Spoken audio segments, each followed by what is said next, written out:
There is a feeling that is unique to the modern world.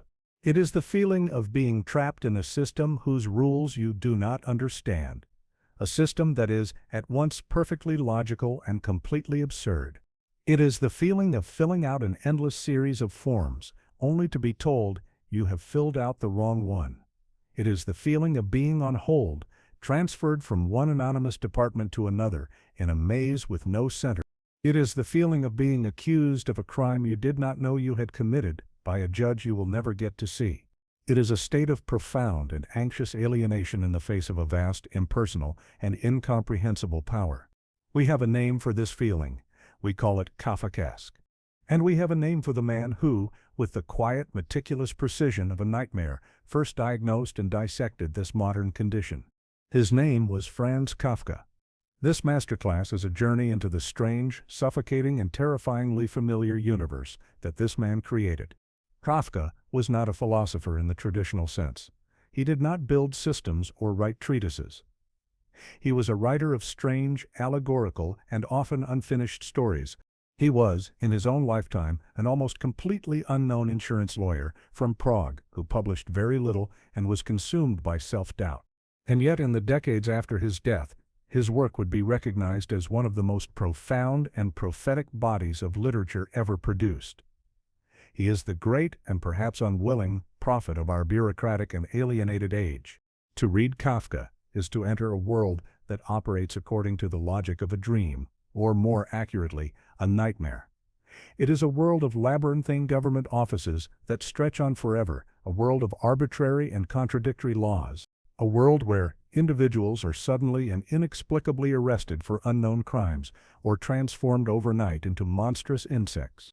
But the true horror of the Kafkaesque world is not that it is chaotic. The true horror is that it seems to have a hidden and perfectly rational order. It is just that the logic of that order is permanently and completely inaccessible to the human beings who are trapped within it. Where did this unique and terrifying vision come from? It was not a mere literary fantasy. It was a direct symbolic expression of the biographical agony of Kafka's own life. He was a man who felt like a stranger in his own family, living under the shadow of a loud, domineering, and brutally pragmatic father who he saw as a kind of arbitrary and all-powerful judge.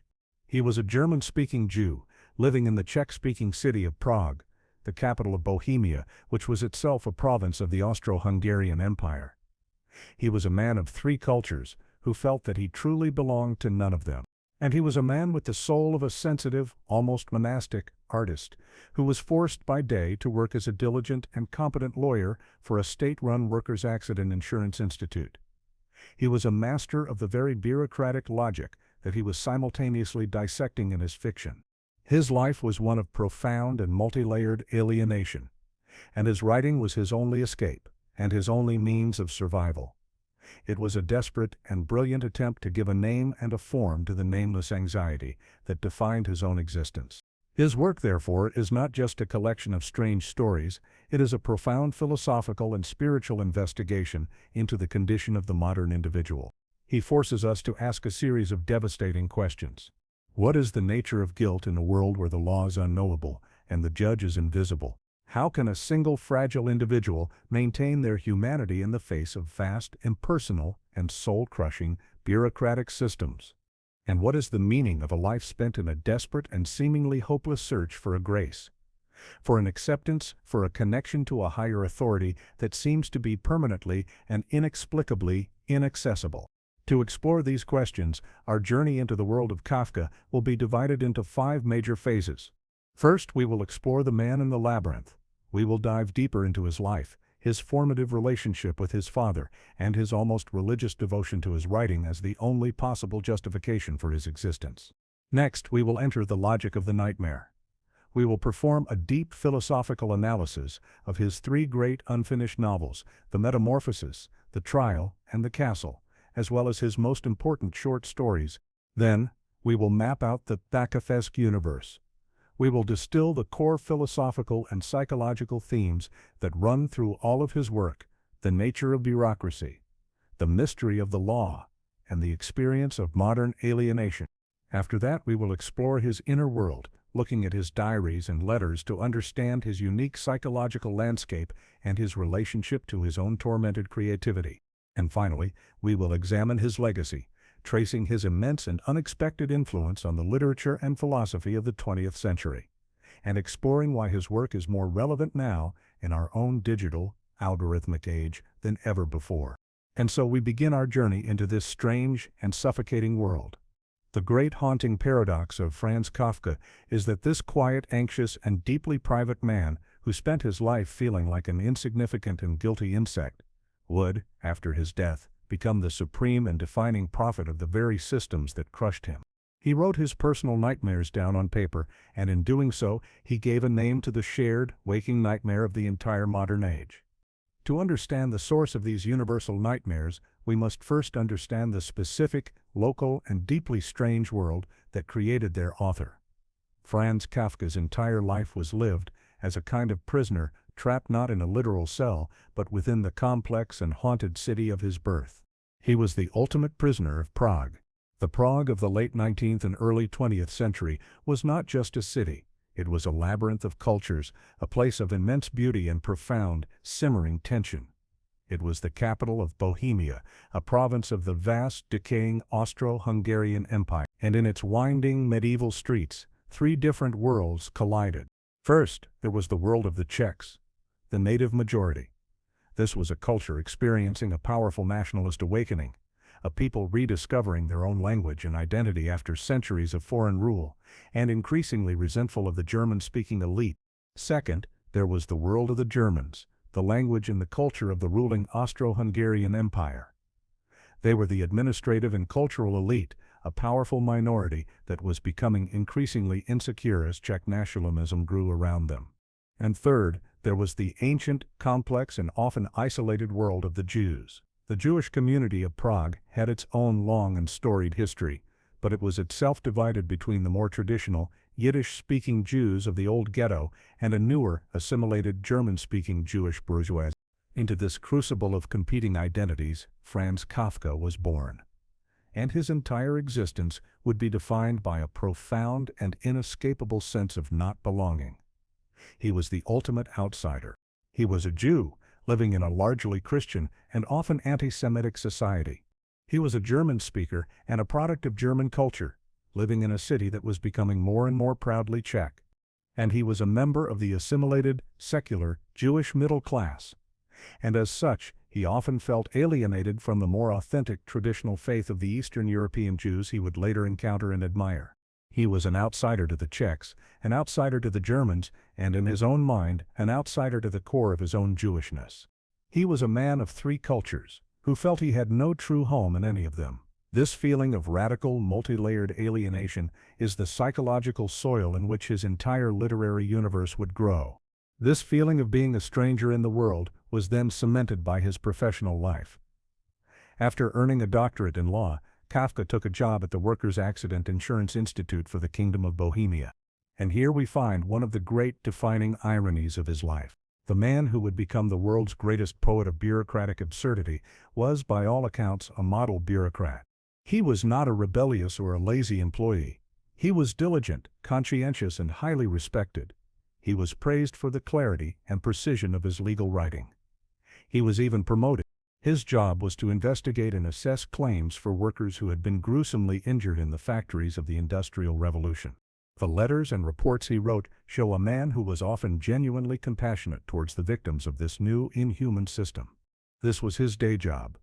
A world of regulations, of legal codes, of hierarchical authority, of paperwork, a world of quiet, respectable, and soul-crushing routine. And it was the raw material for his nightmares. His biographical agony was this profound and schizophrenic split between his outer and inner life. By day he was Dr. Kafka, the competent and reliable insurance lawyer. But by night, in the solitary confinement of his own room, he became the tormented artist, the man who would take the rational, ordered logic of the bureaucracy he served and push it to its most absurd and terrifying conclusions. He did not just observe the system, he understood it from the inside. He saw with the clarity of a participant how these vast, impersonal systems, which were designed to be rational and just, could produce results that were irrational and cruel. He knew, intimately, the logic of the labyrinth. His real life, the only life he felt was truly his, began only when the office closed. His writing was a secret, almost illicit activity, pursued in the dead of night, fueled by chronic insomnia and a profound sense of anxiety. He wrote in his diaries that he felt his writing was a form of prayer, a desperate assault on the last earthly frontier. It was the only way he could justify his own existence, the only way he could transform his silent internal suffering into something meaningful. This already fragile existence was then compounded by his failing health. He was a man who suffered from social anxiety, from depression, from a constant feeling of physical weakness. And then, in 1917, he was diagnosed with tuberculosis, a virtual death sentence at the time. But he saw even his own illness through a uniquely spiritual and psychological lens. He wrote that his tuberculosis was just the physical manifestation of the great spiritual wound inflicted upon him by his father and by the world. And so, we find the great defining irony of Franz Kafka's life. This writer, whose name would become a universal symbol for the homeless, alienated, and displaced consciousness of the 20th century, was a man who almost never left the city where he was born. He was a man who wrote about infinite, labyrinthine systems, yet he lived a small, quiet, and meticulously ordered life. His genius was to take the specific, local, and almost provincial anxieties of his own strange existence as a German-speaking Jew in Prague, and to transform them into a timeless and universal parable for the condition of us all. This strange and haunted city, this labyrinth of competing cultures and soul-crushing bureaucracy, was the outer prison of Franz Kafka's life. But to find the source of his unique and terrifying vision, we must now journey from the outer world to the inner. We must enter the first, the most intimate, and the most inescapable labyrinth of all. His family. And at the center of this family, like a great, tyrannical king on a throne, sat a single, monumental, and all-powerful figure. This was his father, Hermann Kafka. To understand the relationship between Franz and Hermann is to possess the psychological master key to Kafka's entire universe, all of the great abstract and terrifying themes of his work, the inaccessible and arbitrary law, the all-powerful and distant castle, the constant and inexplicable sense of guilt, all of them were born here, in the small, claustrophobic arena of his own childhood. His relationship with his father was the great defining biographical agony of his life. It was a lifelong trial, a judgment from which he could never appeal and could never be acquitted. Who was this man who cast such a long and devastating shadow? Hermann Kafka was, in many ways, a classic self-made man. He came from a background of brutal rural poverty. He had left his small village, had served in the army, and had come to Prague to build a successful business as a fancy goods merchant. He was a man of immense physical presence, loud, vital, robust, and utterly pragmatic. He was a man of the world, a man who understood power, money, and the simple, brutal realities of survival. He was everything his son was not. Franz, from his earliest childhood, was a quiet, sensitive, physically frail, and deeply introspective boy. He was a dreamer, a creature of the inner world, and in the great Darwinian struggle of the Kafka household, the father looked at his strange, sensitive son, and he saw only weakness, and he judged it relentlessly. In 1919, at the age of 36, Franz Kafka did something extraordinary. He wrote a document of over 100 pages, a devastating and meticulous legal and psychological indictment of this relationship. It is a work of staggering honesty, a confession, an accusation, and a desperate plea for understanding. It is known as the letter to his father. He never actually gave the letter to his father. He knew it would be useless. But in writing it, he created the single most important key for unlocking the secret, personal meaning behind his great impersonal works of art. The letter begins with a simple, terrifying question.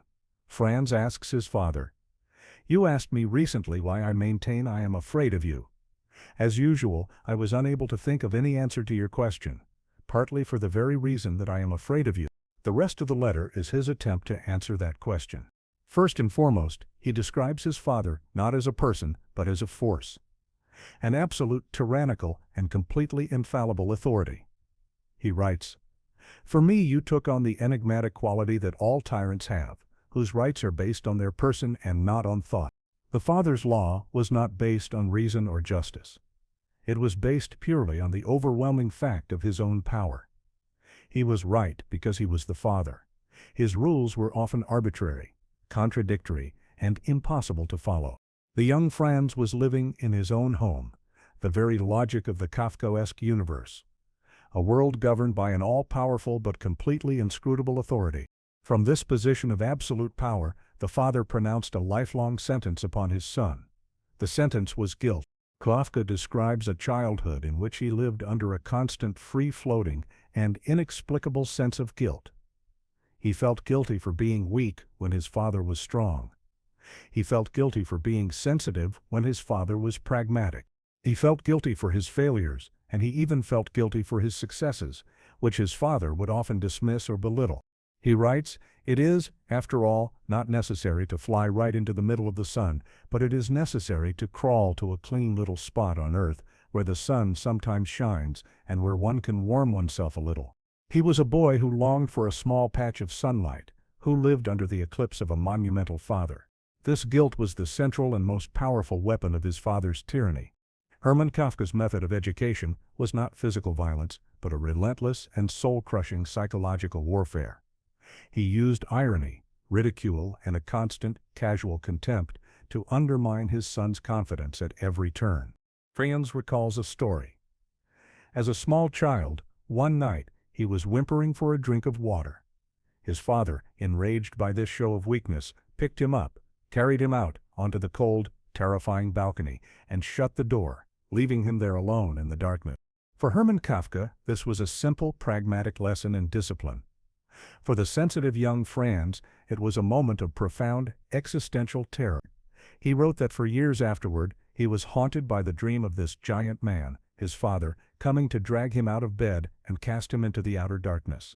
It was the experience of being utterly powerless in the face of an arbitrary and terrifying judgment. This is the psychological blueprint for almost all of his later work. The relationship between the individual and the vast impersonal and incomprehensible institution that we see in his novels is a direct, symbolic projection of the relationship between the small, terrified boy and his giant, all-powerful father. The mysterious and inaccessible court in the trial is Hermann Kafka. Joseph K. is arrested for a crime he does not know he has committed, and he spends the entire novel desperately trying to understand the charges against him and to make contact with a judge he will never meet. This is the story of Franz Kafka's own life, his lifelong futile attempt to justify his own existence before the silent, judging tribunal of his father. The distant and unreachable castle is Hermann Kafka. The land surveyor K arrives in a village and spends the rest of the novel in a desperate and ultimately failed attempt to make contact with the authorities in the castle, to get some official recognition, some validation for his existence. This is the story of Franz Kafka's own desperate, lifelong search for a single word of genuine approval from a father who could never grant it. The letter to his father is the trial before the trial. It is the personal, biographical agony that he would later sublimate and transform into his great universal and metaphysical art. And so, we find the first and deepest secret of Kafka's strange world. The incomprehensible and terrifying authority that haunts his fictional universe is not just a metaphor for modern bureaucracy or for a silent god. It is the ghost of his own father. The guilt that plagues his characters, their sense of being fundamentally and inexplicably in the wrong, is not just a symptom of modern anxiety, it is the echo of a little boy standing on a cold balcony in the dark, who has been judged and found wanting. The entire, vast, and terrifying labyrinth of the Kafkaesque world, with all its endless corridors and its locked doors, is in the end just a magnificent and tragic monument built to the scale of a single terrifying and all too human father. This great and terrible figure of the father, this private household god of judgment and arbitrary power, created the central problem of Franz Kafka's existence. Condemned to a life of inexplicable guilt, and finding no possibility of acquittal in the court of his family or his own conscience, he was left with a single desperate question: how can my life be justified? If he could not find a justification in his relationships, in his profession, or in his own being, then he would have to create one. And so, he turned to the only power he possessed, the only realm where he felt a flicker of freedom and authority. He turned to literature. This is the key to understanding the man. For Kafka, writing was not a career. It was not a hobby. It was not a form of self-expression. It was a religion. It was the only possible path to his own salvation. It was a desperate, all-consuming, and ultimately tragic attempt to justify his own life in the face of a silent and condemning God. He famously described his writing as a form of prayer. This was not a metaphor. It was a precise, literal description of his own experience. His desk was his altar. The act of writing was his only form of worship. And the God he was praying to was not the God of his ancestors. It was a strange, dark, and demanding God of literature, a power that possessed him and for which he was willing to sacrifice everything else in his life. His diaries and his letters, more than his fiction, are the sacred texts of this private religion. And in them, he describes his relationship to his own creativity with an almost monastic devotion and an agonizing sense of failure.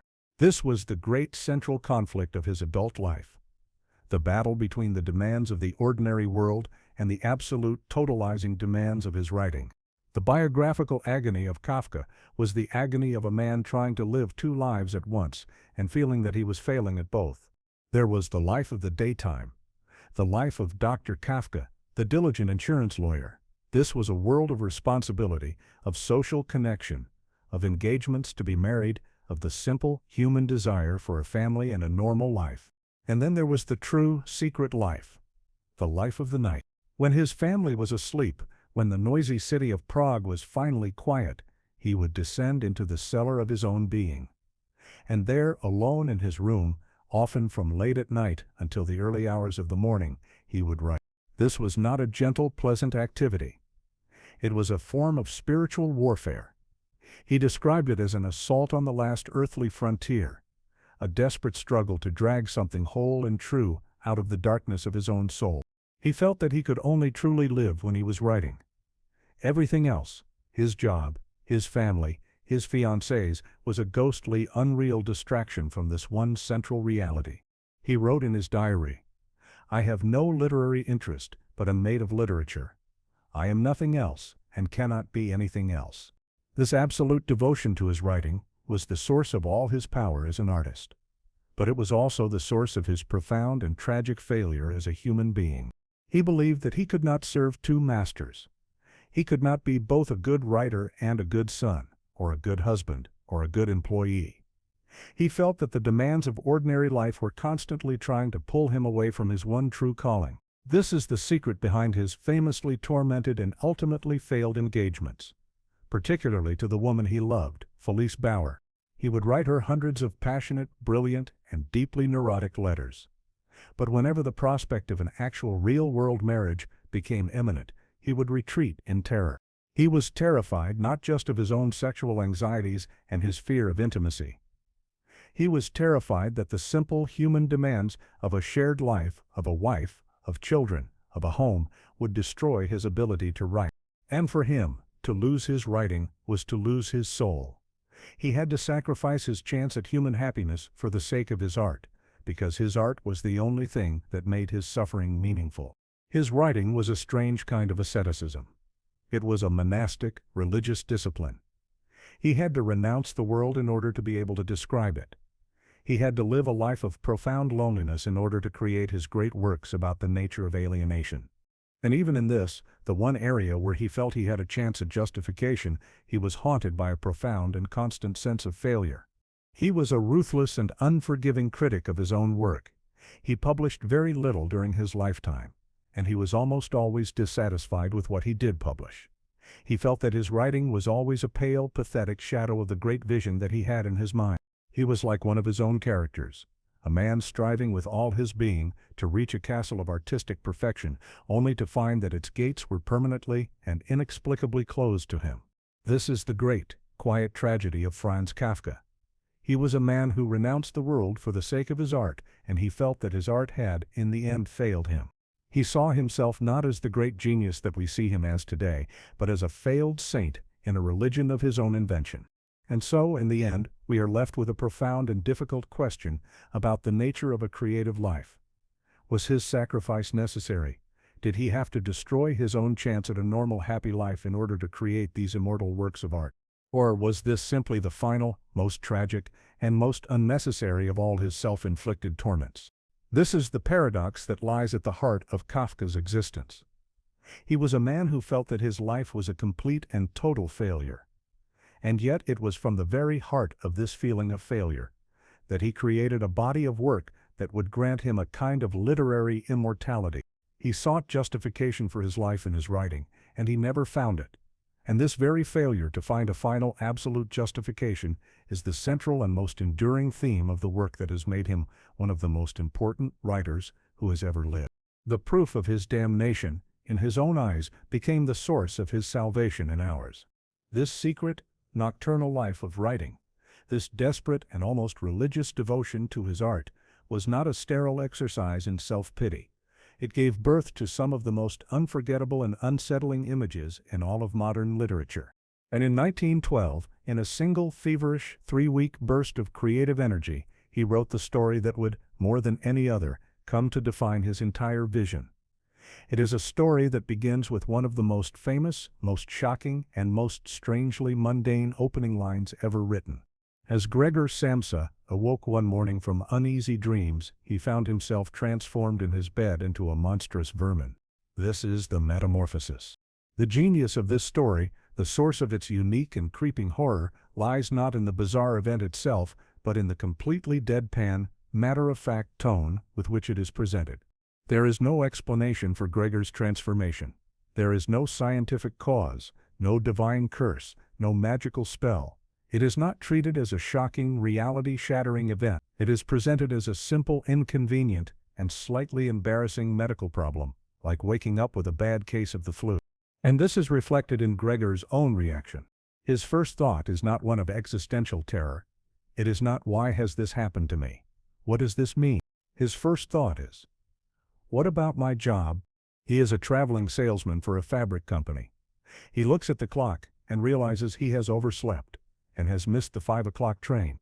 His immediate anxiety is about how he will explain this to his boss, a tyrannical figure who he imagines is already on his way to the house to demand an explanation. This is the first great, critical insight of the story. Gregor's reaction reveals that he was, in a sense, already an insect before his physical transformation. His human life was already a completely dehumanized, mechanical, and insect-like existence. His life was a joyless, meaningless, and relentless routine of catching trains, of worrying about his sales figures, of dealing with the demands of his tyrannical boss and his dependent parasitic family. He had already been transformed, by the logic of modern alienated labor, into a mere function, a cog in a machine. The physical metamorphosis is just the outward and visible manifestation of a pre-existing spiritual and psychological state. His monstrous new body is just a mirror, showing him the monstrous reality of the life he was already living. But the story is not just a critique of alienated labor, it is a ruthless and devastating dissection of the modern bourgeois family.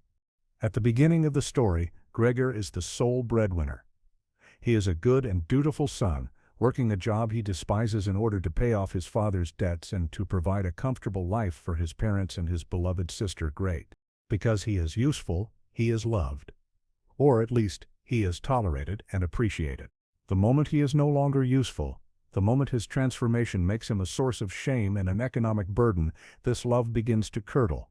The story is a slow, meticulous, and agonizing account of his progressive dehumanization at the hands of his own family. At first, there is a kind of horrified pity, particularly from his sister, Great, who takes it upon herself to feed him, leaving him bowls of scraps and rotten food. But as the weeks turn into months, as the family's financial situation becomes more desperate, their patience wears thin. Gregor, locked in his room, is no longer seen as their son and brother. He is seen as a problem to be managed. His room, once a part of the family home, becomes a storage space, a dumping ground for junk.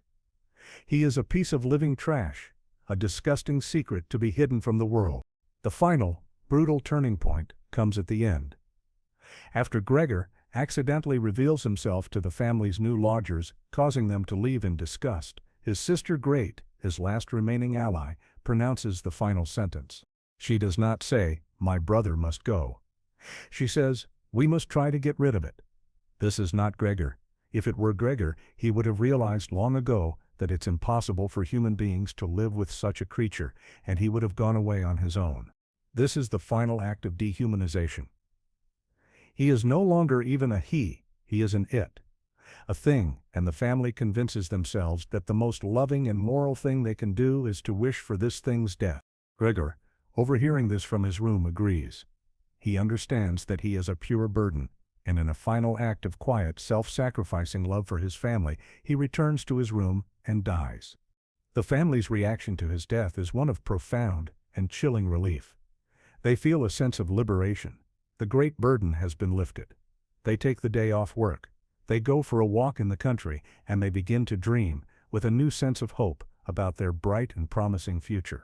The biographical agony that haunts this story is profound. Gregor Samsa is Franz Kafka. Kafka, like Gregor, felt trapped in a meaningless and soul-crushing job at the Insurance Institute.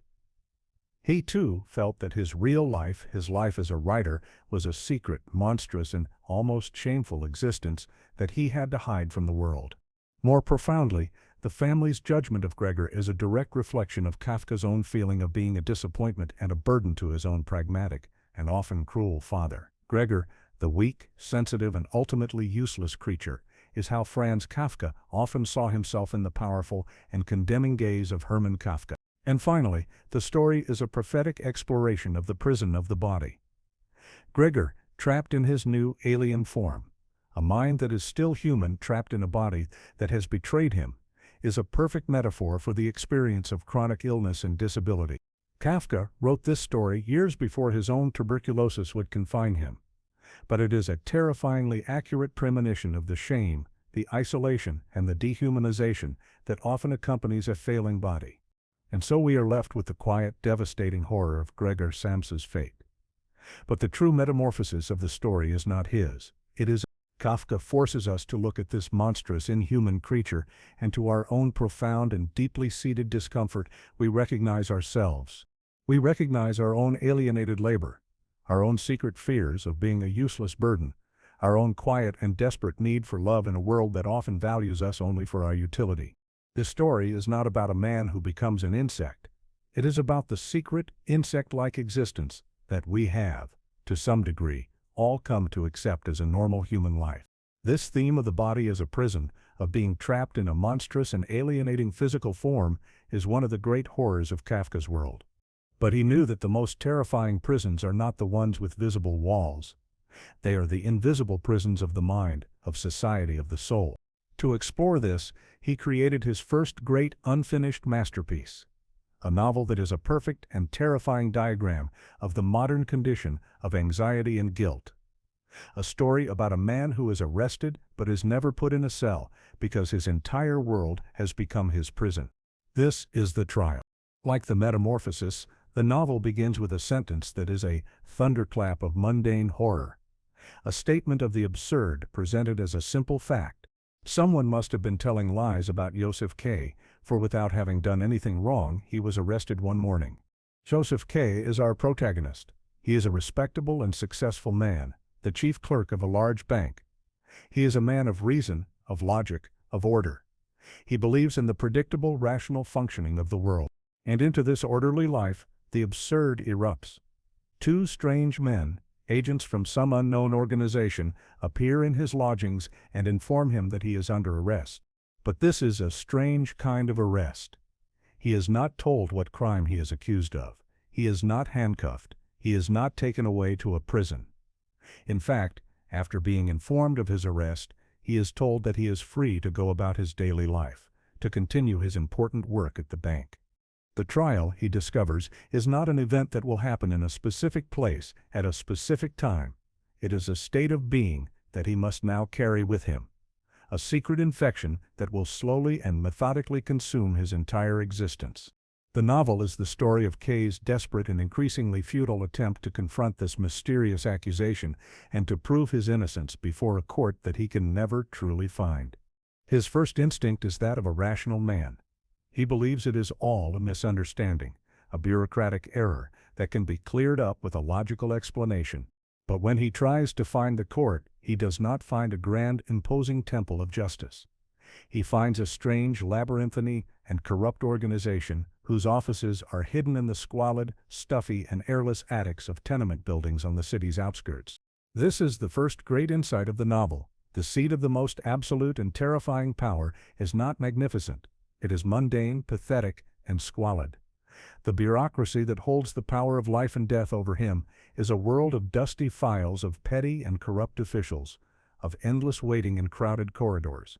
Everyone he meets who is connected to the court, the lawyers who offer no real help, the other accused men who have been waiting for years, the strange officials, all of them seem to understand the rules of this game that Kay himself cannot grasp. And the logic of this court is the logic of a nightmare. The more he protests his innocence, the more guilty he appears. The more he tries to rationally fight the system, the more he becomes entangled in its absurd procedures. His attempts to find a single high-ranking judge who can hear his case are all in vain. The hierarchy of the court seems to be infinite, and its highest levels are permanently and completely inaccessible. But the true trial is not the one taking place in these strange, hidden offices. The true trial is the one that is taking place inside Joseph Kay's own soul. This is the novel's central philosophical theme, the nature of guilt. At the beginning of the story, Kay is absolutely certain of his own innocence. He is a rational man, and he knows he has done nothing wrong. But as the novel progresses, as the invisible accusation follows him everywhere, as everyone he meets seems to already assume his guilt, a subtle and terrifying change begins to take place. The accusation itself begins to create the guilt.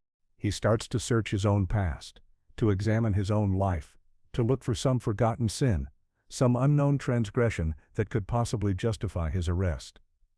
The external and seemingly baseless accusation awakens a deep internal and free-floating sense of his own unworthiness.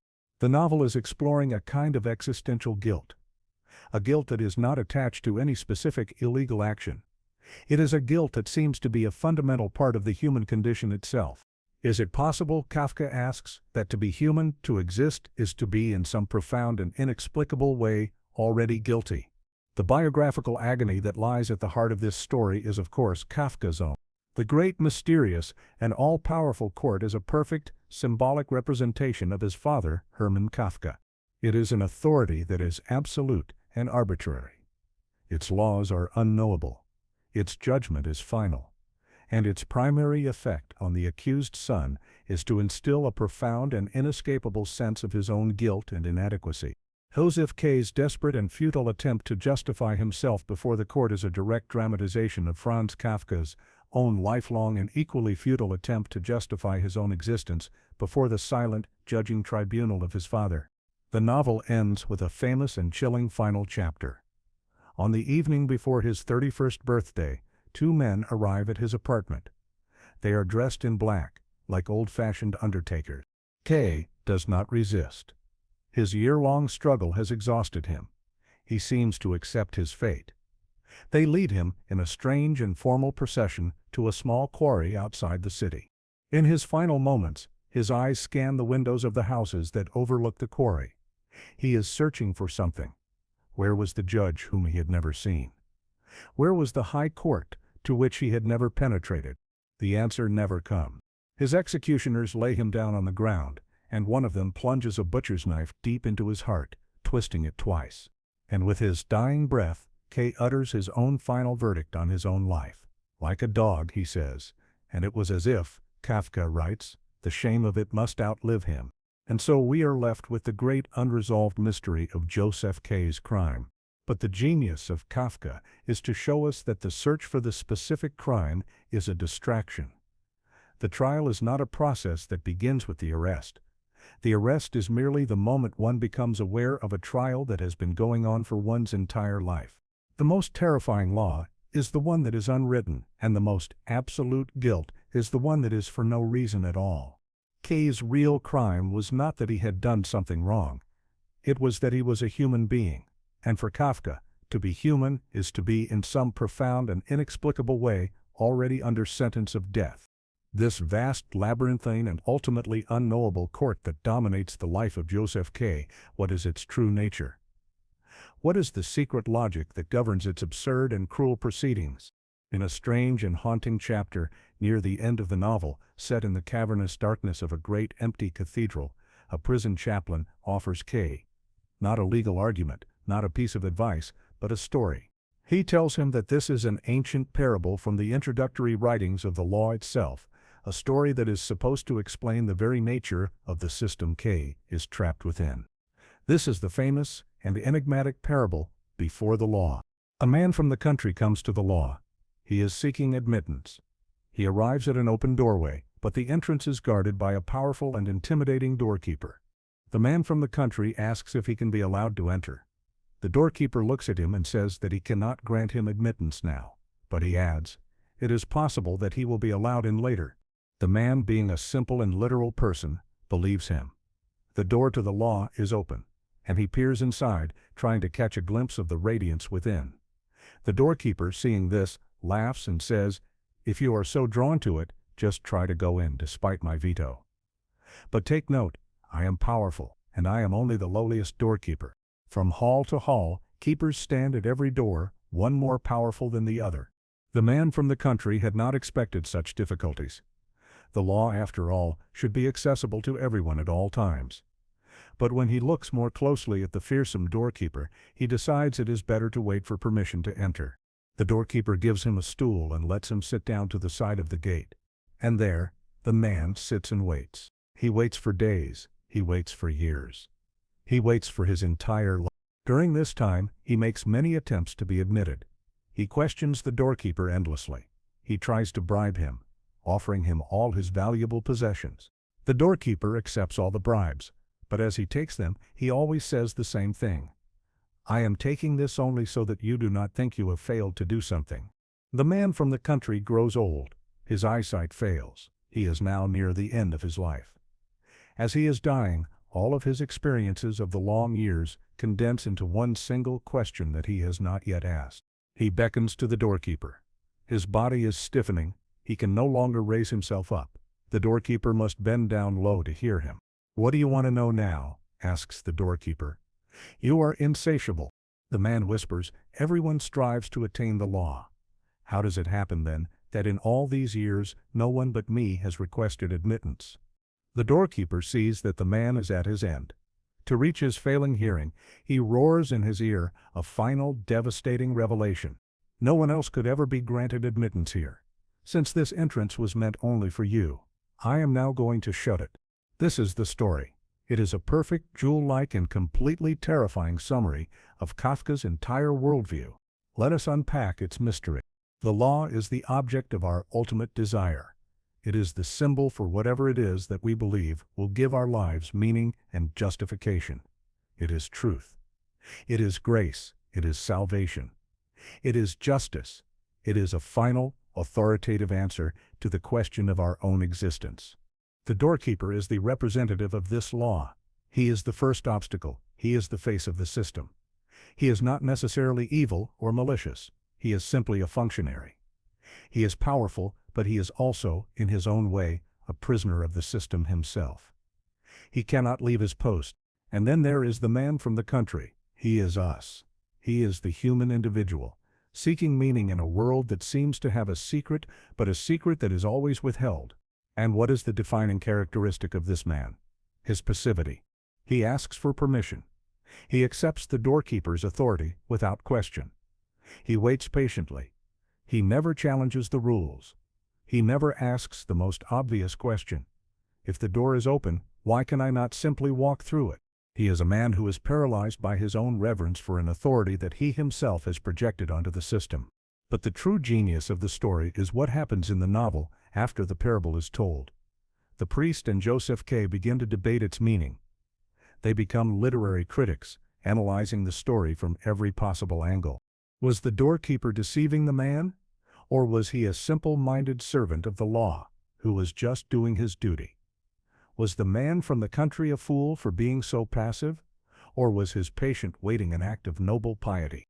Every attempt to arrive at a single, definitive interpretation fails. The parable itself becomes a new labyrinth. The act of interpreting the law becomes another way of being trapped outside of it. This is a profound insight into the nature of religion and philosophy. The endless commentaries on the sacred texts, the complex theological and philosophical systems, these can become a new and more sophisticated kind of doorkeeper, trapping the seeker in a world of endless analysis, preventing any direct, lived experience of the truth. The biographical agony that this parable reveals is, of course, Kafka's own. The man from the country is Franz Kafka. His entire life was a state of waiting before the door.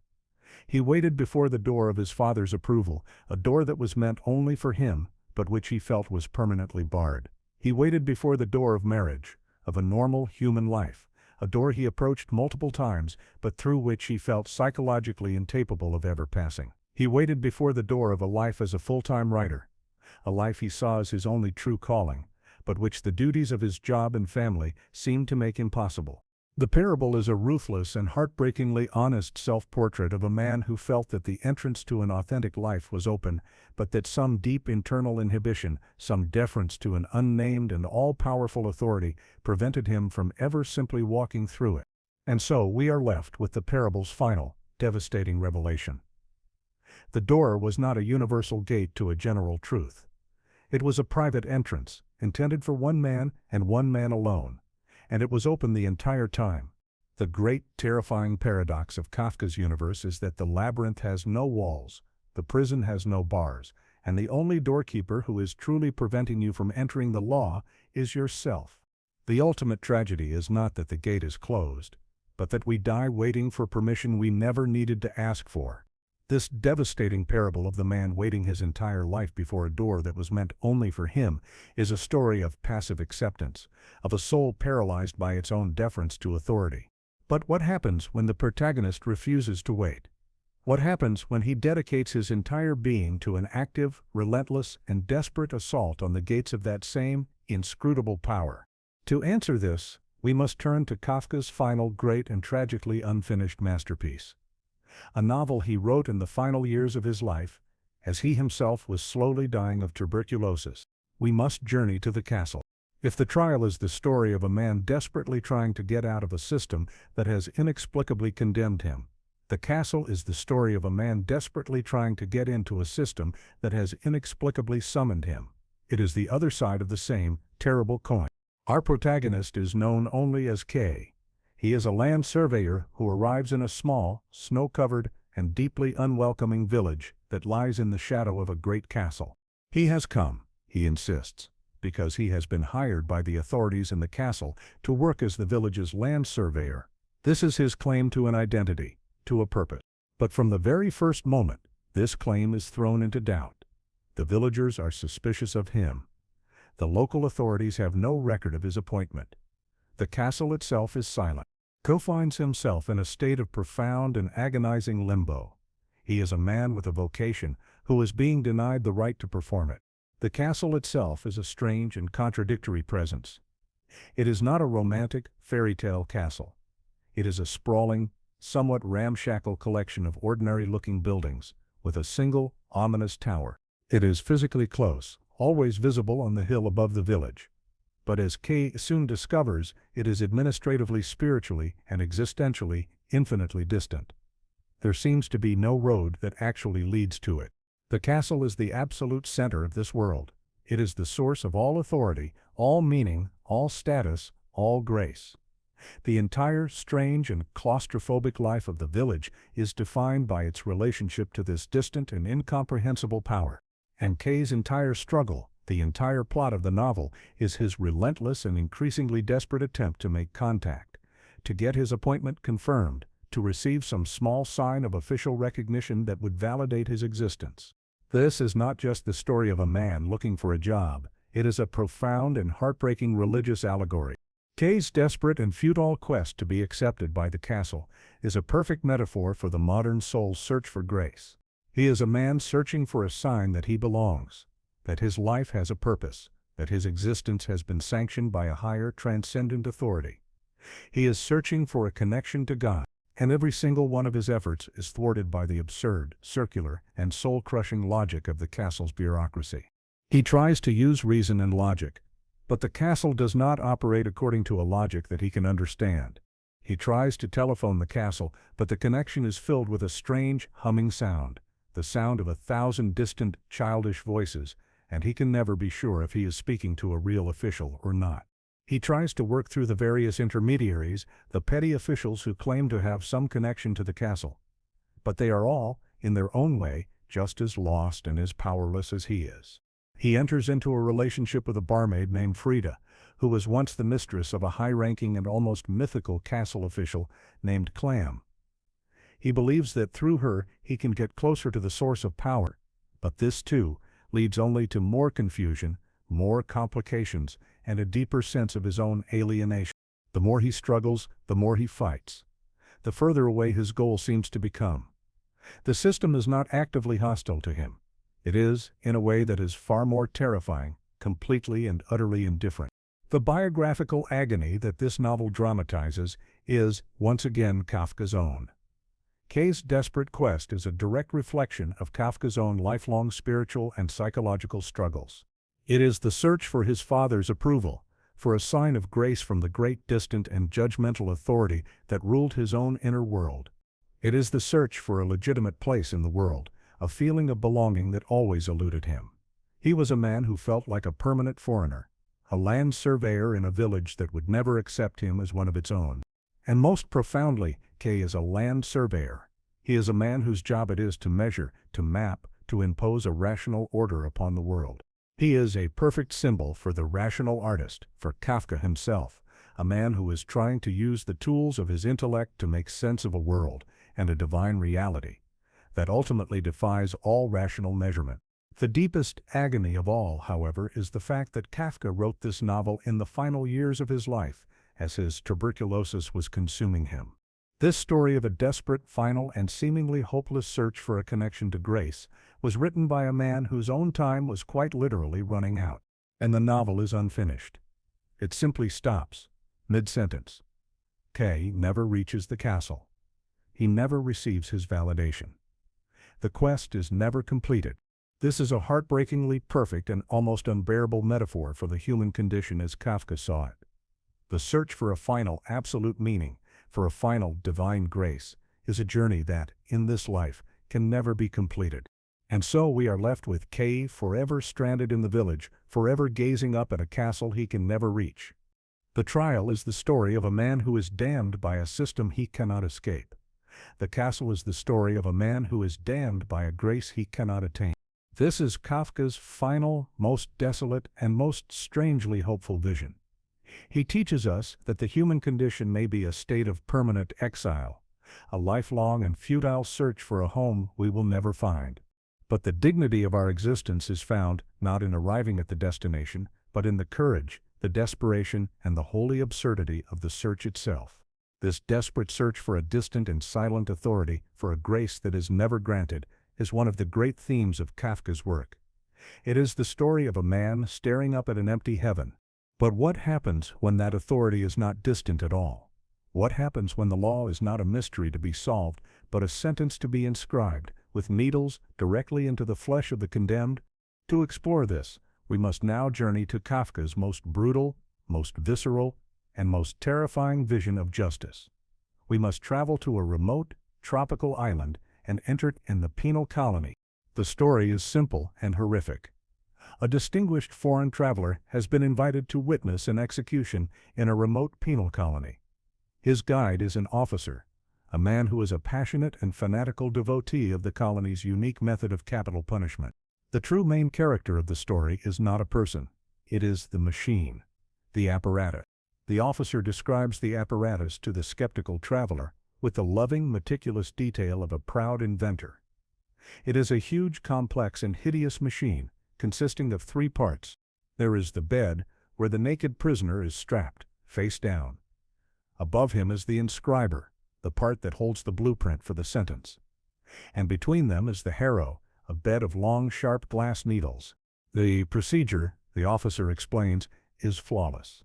The condemned man is never told his sentence. He does not know what law he has broken. A trial is considered unnecessary, because, as the officer explains with absolute certainty, guilt is never to be doubted. The man is strapped to the bed. The harrow then descends, and over a period of 12 agonizing hours, it slowly and elaborately carves the commandment that the prisoner has transgressed directly onto his back. For the first few hours, there is only pain. But then, the officer says, something miraculous happens. Around the 6th hour, the man begins to decipher the script through his wounds. He is no longer just feeling pain, he is reading the text of his own transgression. And in that moment of final bloody enlightenment, the harrow pierces him through and throws his dead body into a pit. This is the system of justice designed by the colony's late old commandant. It is a system of absolute faith and absolute certainty. Justice, in this world, is not a rational intellectual process of weighing evidence. It is a direct, physical, and ultimately mystical experience. The moment of understanding, the moment of enlightenment, and the moment of death are one and the same. It is a terrible but profoundly meaningful ritual. But the officer, we learn, is the last true believer. The old commandant is dead, and a new commandant is now in charge. This new leader is a man of modern, humane, and enlightened ideas. He is quietly dismantling the old system. He has not provided any new parts or funding for the glorious apparatus, which is now old, creaky, and beginning to fall apart. The entire story takes place in this moment of transition, in the twilight between two worlds. The central conflict is between two fundamentally different conceptions of justice. The old justice of the old commandant is a world of faith. It is brutal, it is absolute, it is non-rational, but it is possessed of a terrible, unwavering certainty and meaning. The new justice of the new commandant, which the traveler represents, is the modern, liberal, and rational world. A world of due process, of trials, of evidence, of a humane and reasoned approach to punishment. The biographical agony of the story is the agony of the officer. He is the last priest of a dead religion. He knows that his entire worldview, his entire system of meaning, is being replaced by something he sees as shallow, weak, and meaningless. His one last, desperate hope is to convince the influential foreign traveler of the glory and the justice of his beloved machine. If he can get the traveler's endorsement, he believes, he might be able to fight the new commandant and preserve the old way. He explains his system with a passionate, almost erotic devotion. But the traveler, a man of the Enlightenment, is horrified. He sees not a system of justice, but a monstrous instrument of torture. He politely but firmly refuses to endorse it. And in that moment, the officer's world collapses. He understands that it is over. The old faith is dead. He then makes a final, desperate, and shocking decision. He frees the condemned man. He carefully sets the blueprint in the inscriber, a new sentence that reads simply, "Be just." And he removes his own clothes and lies down on the bed himself. He is performing the ultimate act of faith. He is sacrificing himself to his own God, to his machine, in a final, glorious demonstration of its truth. But the machine betrays him. As it begins to operate, it does not perform its slow, elegant 12-hour ritual. The old, worn-out machine immediately begins to fall apart. It is a scene of pure, mechanical chaos. It does not write the sentence on his back. It simply, brutally, and meaninglessly starts stabbing him over and over again. There is no 6-hour-long process of enlightenment. There is no moment of transcendent understanding. The machine just chews up his body and then, with a great shudder, rips a long iron spike through his head and impales him. The traveler looks at the dead officer's face. He sees no sign of the great redemption that was promised. He sees only the blank, empty look of any other corpse. The final, glorious martyrdom has become a meaningless, mechanical accident. And so the old system destroys itself in a final, pathetic, and meaningless spasm of violence. But Kafka, in his genius, leaves us with a deeply unsettling question. The old justice was a horrific, inhuman, and brutal form of torture. The new, modern justice that will replace it is humane, it is rational, it is enlightened. But the old justice in its very brutality contained a terrible, absolute, and unshakable meaning. The officer died for a faith. The new world, the world of the traveler and the new commandant, is a world of comfort and reason. But perhaps, also, a world where nothing is worth dying for at all. The great and agonizing choice Kafka presents is not between cruelty and kindness. It is between a world of terrible, absolute meaning and a world of humane, and perhaps completely empty, indifferent. This incredible power to distill a vast and complex philosophical problem into a single unforgettable and often brutal narrative was Kafka's unique genius. And while his great unfinished novels explore these themes of guilt, grace, and the law on a grand epic scale, it is often in his shorter, more jewel-like stories and parables that his vision is at its most pure, its most concentrated, and its most devastating. These are not just minor works. They are perfect, self-contained expressions of the Kafkaesque universe. Let us now explore two of his great. We begin with a story that, more than any other, captures the profound and tragic ambiguity of Kafka's own life as an artist. It is the story called A Hunger Artist. The story is about a professional faster, a man whose entire art consists of sitting in a straw-lined cage and not eating for long periods of time, for the amusement of the public. In the old days, the hunger artist was a great celebrity. Entire towns would come to watch his fasts. His cage was a major attraction. Children would stare at him in wide-eyed wonder. Butchers would come to peer at him in the middle of the night to make sure he was not secretly eating. His impresario, his manager, sets a limit of 40 days on his fasts. Not because the artist cannot go longer, he insists he could fast indefinitely, but because the impresario knows that after 40 days, the public's interest begins to wane. The artist is a true ascetic, a man completely devoted to his art. He is not doing it for the fame or the money. He is doing it out of a deep inner necessity. He is frustrated by the 40-day limit, feeling that it prevents him from achieving his true potential, from reaching the heights of his own artistic discipline. But then, times change. The public's tastes become more modern, more sophisticated. They lose their interest in the quiet, contemplative, and ascetic art of fasting. It is too slow, too boring. They now prefer more spectacular, more vibrant, more life-affirming attractions. The hunger artist's career collapses. He is forced to part ways with his impresario and hire himself out to a great circus.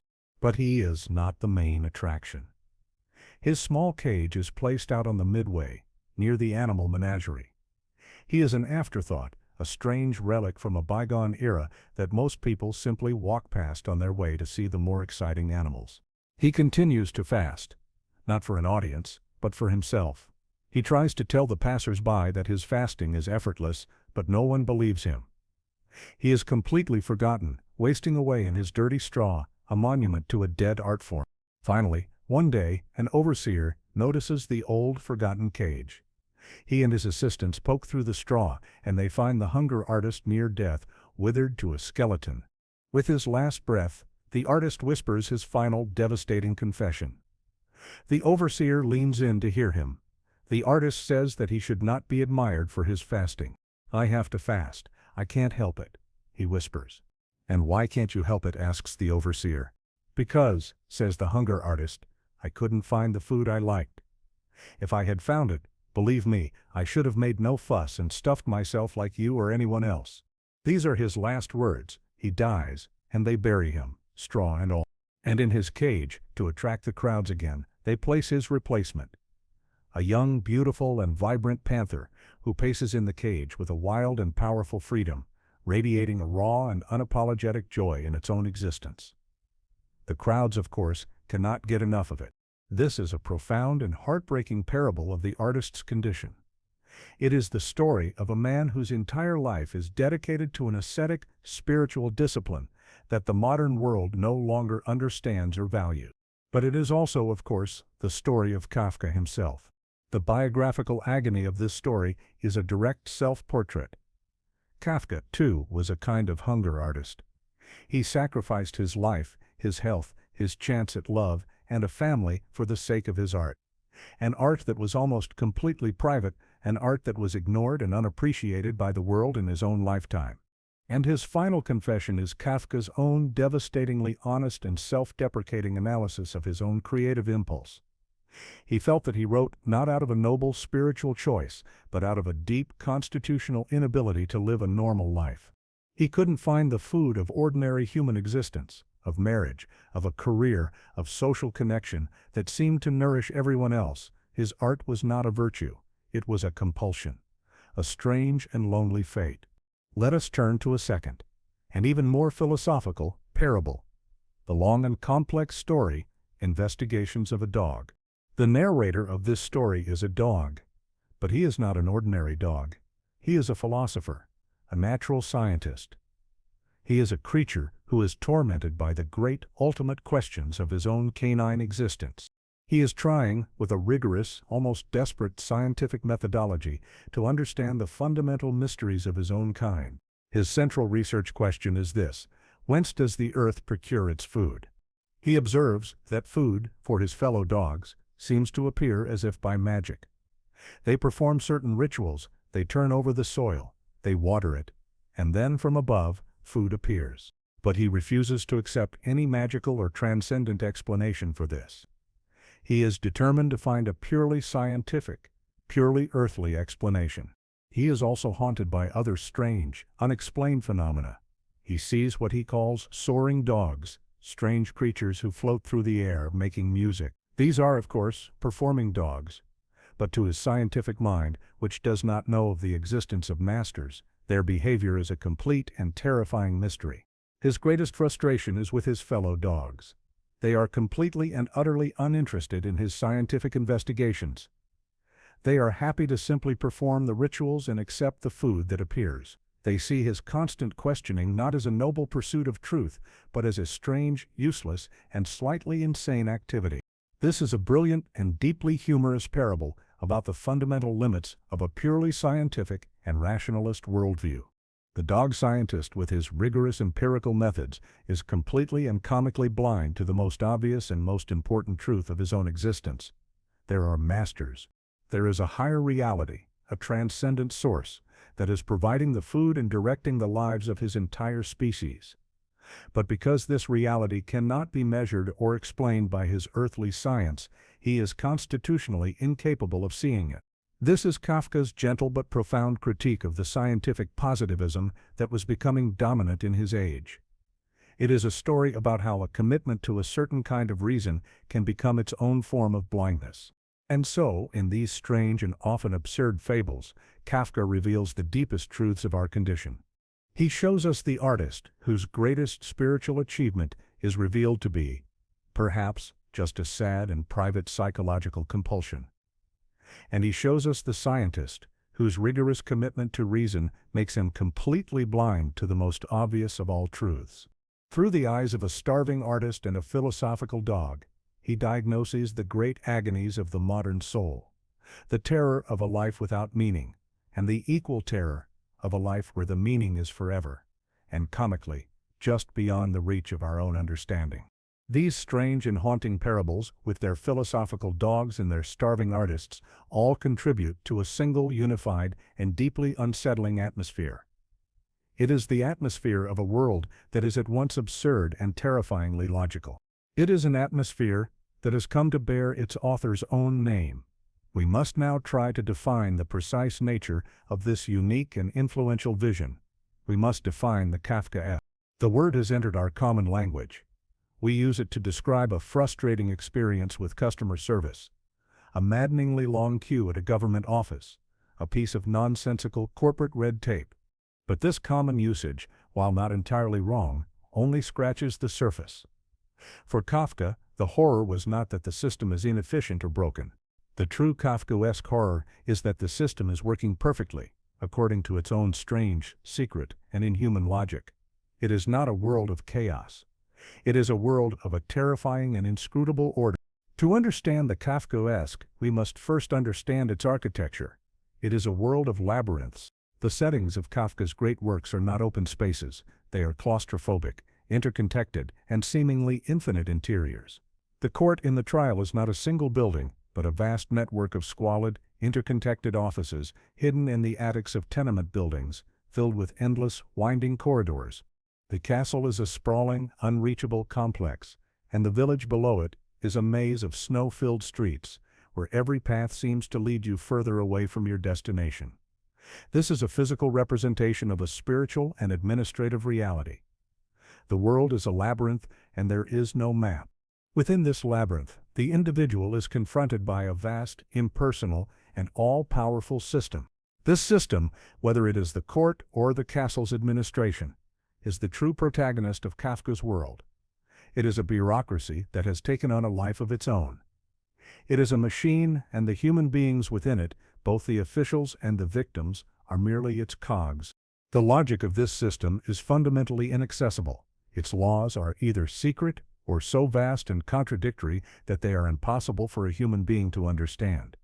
And yet, you are held absolutely accountable for transgressing these laws you could not possibly have known. This is the central engine of the Kafkaesque nightmare. You are caught in a game where you do not know the rules, and yet you will be judged for how you play. This leads to the characteristic logic of the system. It is a world of circular reasoning. Any attempt to apply normal human logic to the system is doomed to fail. In fact, it only serves to demonstrate the system's superior power. When Joseph K. in the trial tries to rationally prove his innocence, his very arguments are taken as a sign of his guilt. His struggle against the court is the very thing that proves he belongs to it. The system's logic is perfectly self-enclosed and self-justifying.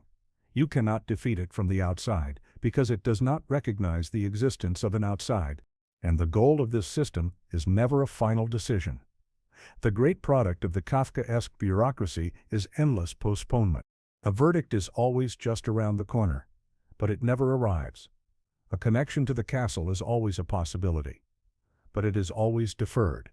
The system does not seek to resolve a case.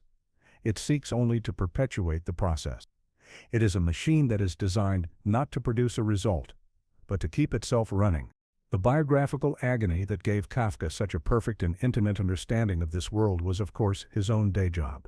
He was not just imagining a bureaucratic hell, he was living in one. As a high-ranking and respected lawyer for the Workers' Accident Insurance Institute, he spent his days inside the belly of one of the largest and most complex bureaucracies of the Austro-Hungarian Empire.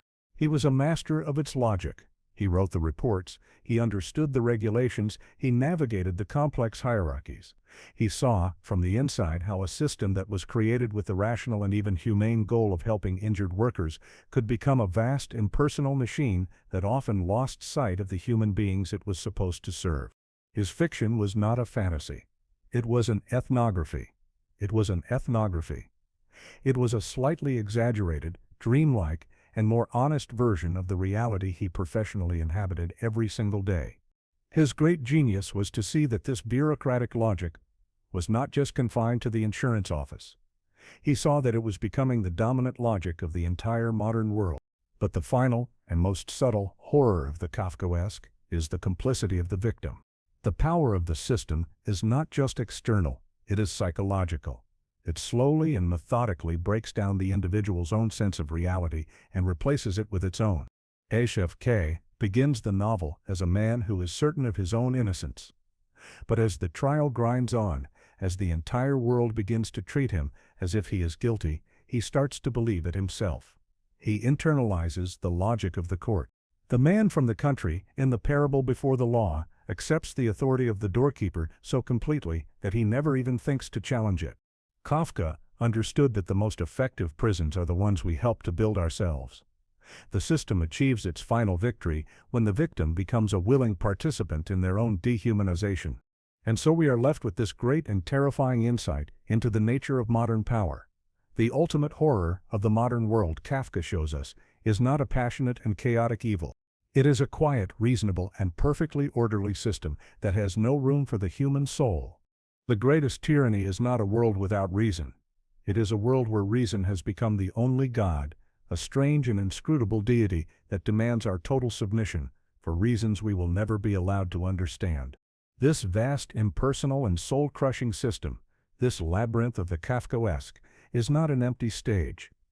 It requires a specific kind of protagonist, a specific kind of victim, to inhabit its strange and airless world. Over and over again, in his major works, Kafka presents us with a portrait of the same, essential human figure. He may have different names, Gregor Samsa, Joseph K., the hunger artist, the land surveyor K., but he is at his core the same man. He is the quintessential man of the modern age. He is the alienated self. To understand Kafka's work is to understand the psychology of this unique and unforgettable protagonist. He is a man who is defined, above all else, by his profound and inescapable isolation. The Kafka hero is a man without a true home. He is an exile, not in a foreign land, but in his own life. He may be surrounded by his family, like Gregor Samsa, but he is fundamentally an outsider, a secret monster whose true nature they cannot comprehend and will not tolerate. He may be a respected and successful professional like Joseph K., but he has no genuine, intimate friendships. His relationships are superficial, functional, and devoid of any real human warmth. His attempts to form a connection, particularly with women, are almost always desperate, strategic, and ultimately doomed. He seeks out relationships not for the sake of love or companionship, but as a means to an end. He sees them as a potential lifeline, a way to gain some kind of access to the mysterious system that controls his life. Kay's relationship with the barmaid Frida in the castle is not a romance, it is a strategic maneuver in his war against the bureaucracy. The Kafka hero is a man who is profoundly and existentially alone. He is unable to form a genuine, lasting connection with any other human being. Flowing from this isolation is his second and most defining characteristic: a deep, pervasive, and seemingly bottomless sense of guilt and unworthiness. The Kafka hero feels, at all times, that he is fundamentally in the wrong. He is on trial, but he does not know his crime. This is not a normal, healthy guilt that is attached to a specific bad action. It is a free-floating, metaphysical guilt. It is the feeling that his very existence is a kind of transgression. Joseph K. is arrested without having done anything wrong, but the accusation itself is so powerful that he begins to internalize it, searching his own past for a crime that would justify his sentence. The hunger artist feels a profound sense of shame, not because he has failed at his art, but because his art itself comes from a place of inadequacy, from his inability to find a food he liked. This is a portrait of a secular, modern consciousness that is still haunted by the ghost of a religious idea: the concept of original sin. The Kafka hero lives in a world where God is silent or absent, but the feeling of damnation remains. He is a man who is guilty, but guilty before a court that has no judge. This leads to his third great characteristic: a strange and profound passivity. The Kafka protagonist is almost never a traditional hero. He is not a man of action. He does not rage against the system. He does not lead a rebellion. He is a creature who is acted upon. He is a victim. But he is a strange and often complicit kind of victim. When Gregor Samsa is transformed into an insect, his primary response is not to fight his condition, but to try and adapt to it, to accommodate his family, to make himself as little of a burden as possible. When Joseph K. is arrested, his entire year-long struggle is not an attempt to destroy the court, but to be accepted by it, to find a loophole in its rules, to work within the system that is destroying him. The man from the country, in the great parable, waits his entire life before a door that is open, because he accepts, without question, the authority of the doorkeeper.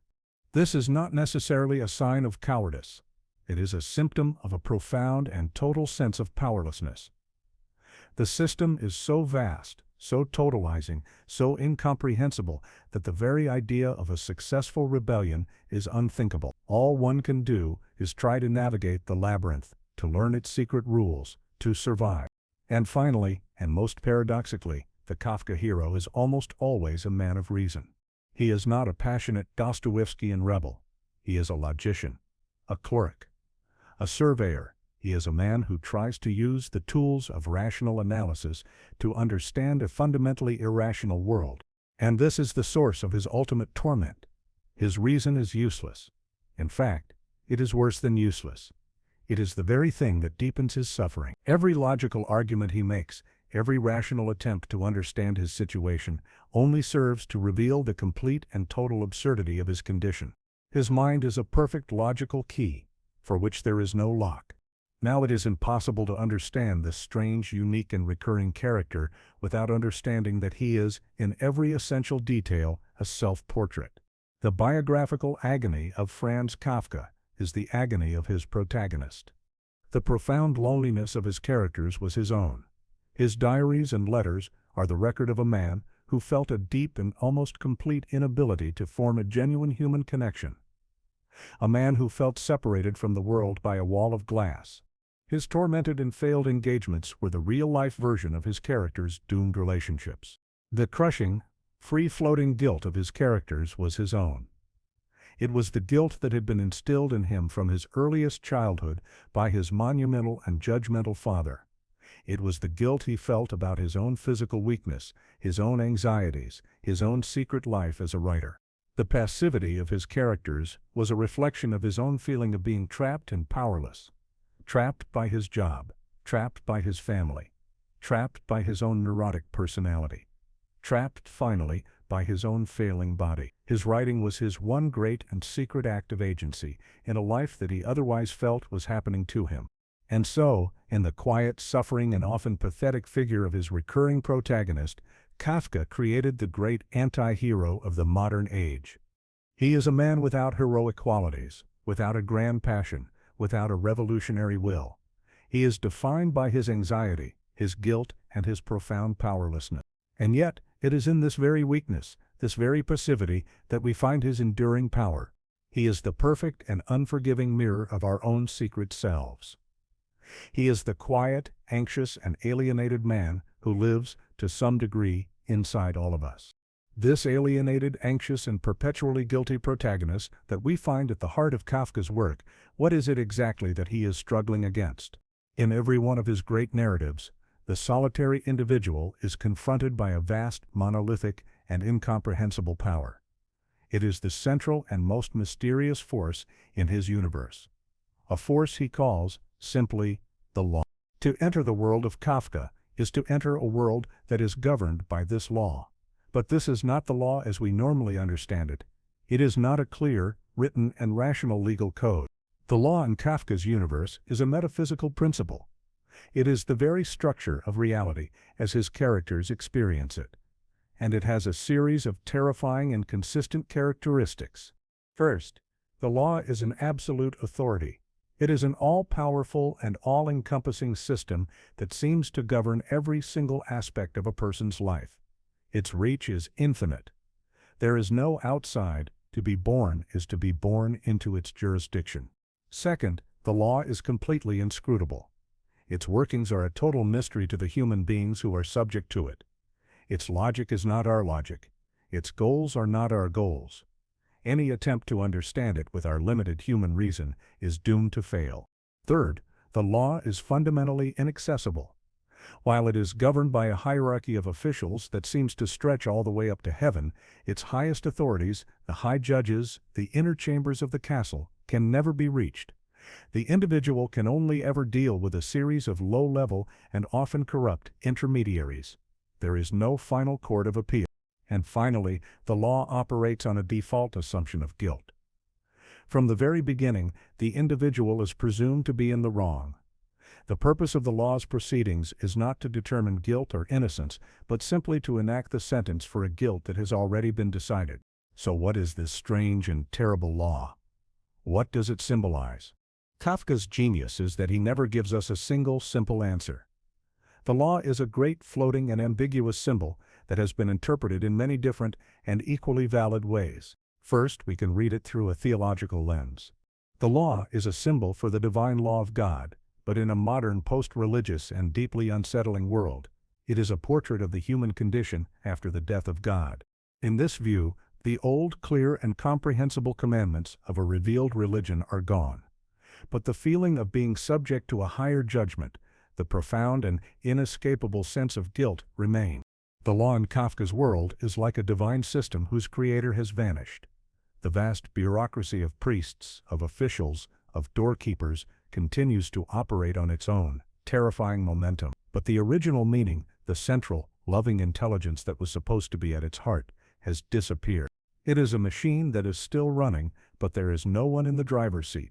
K's desperate search for the castle is the modern soul's search for this silent, absent God. Joseph K's trial is a judgment by this same invisible deity. Second, we can read the law through a psychological lens.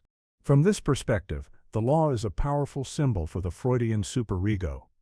It is the internalized voice of paternal and societal authority that judges and condemns the individual ego.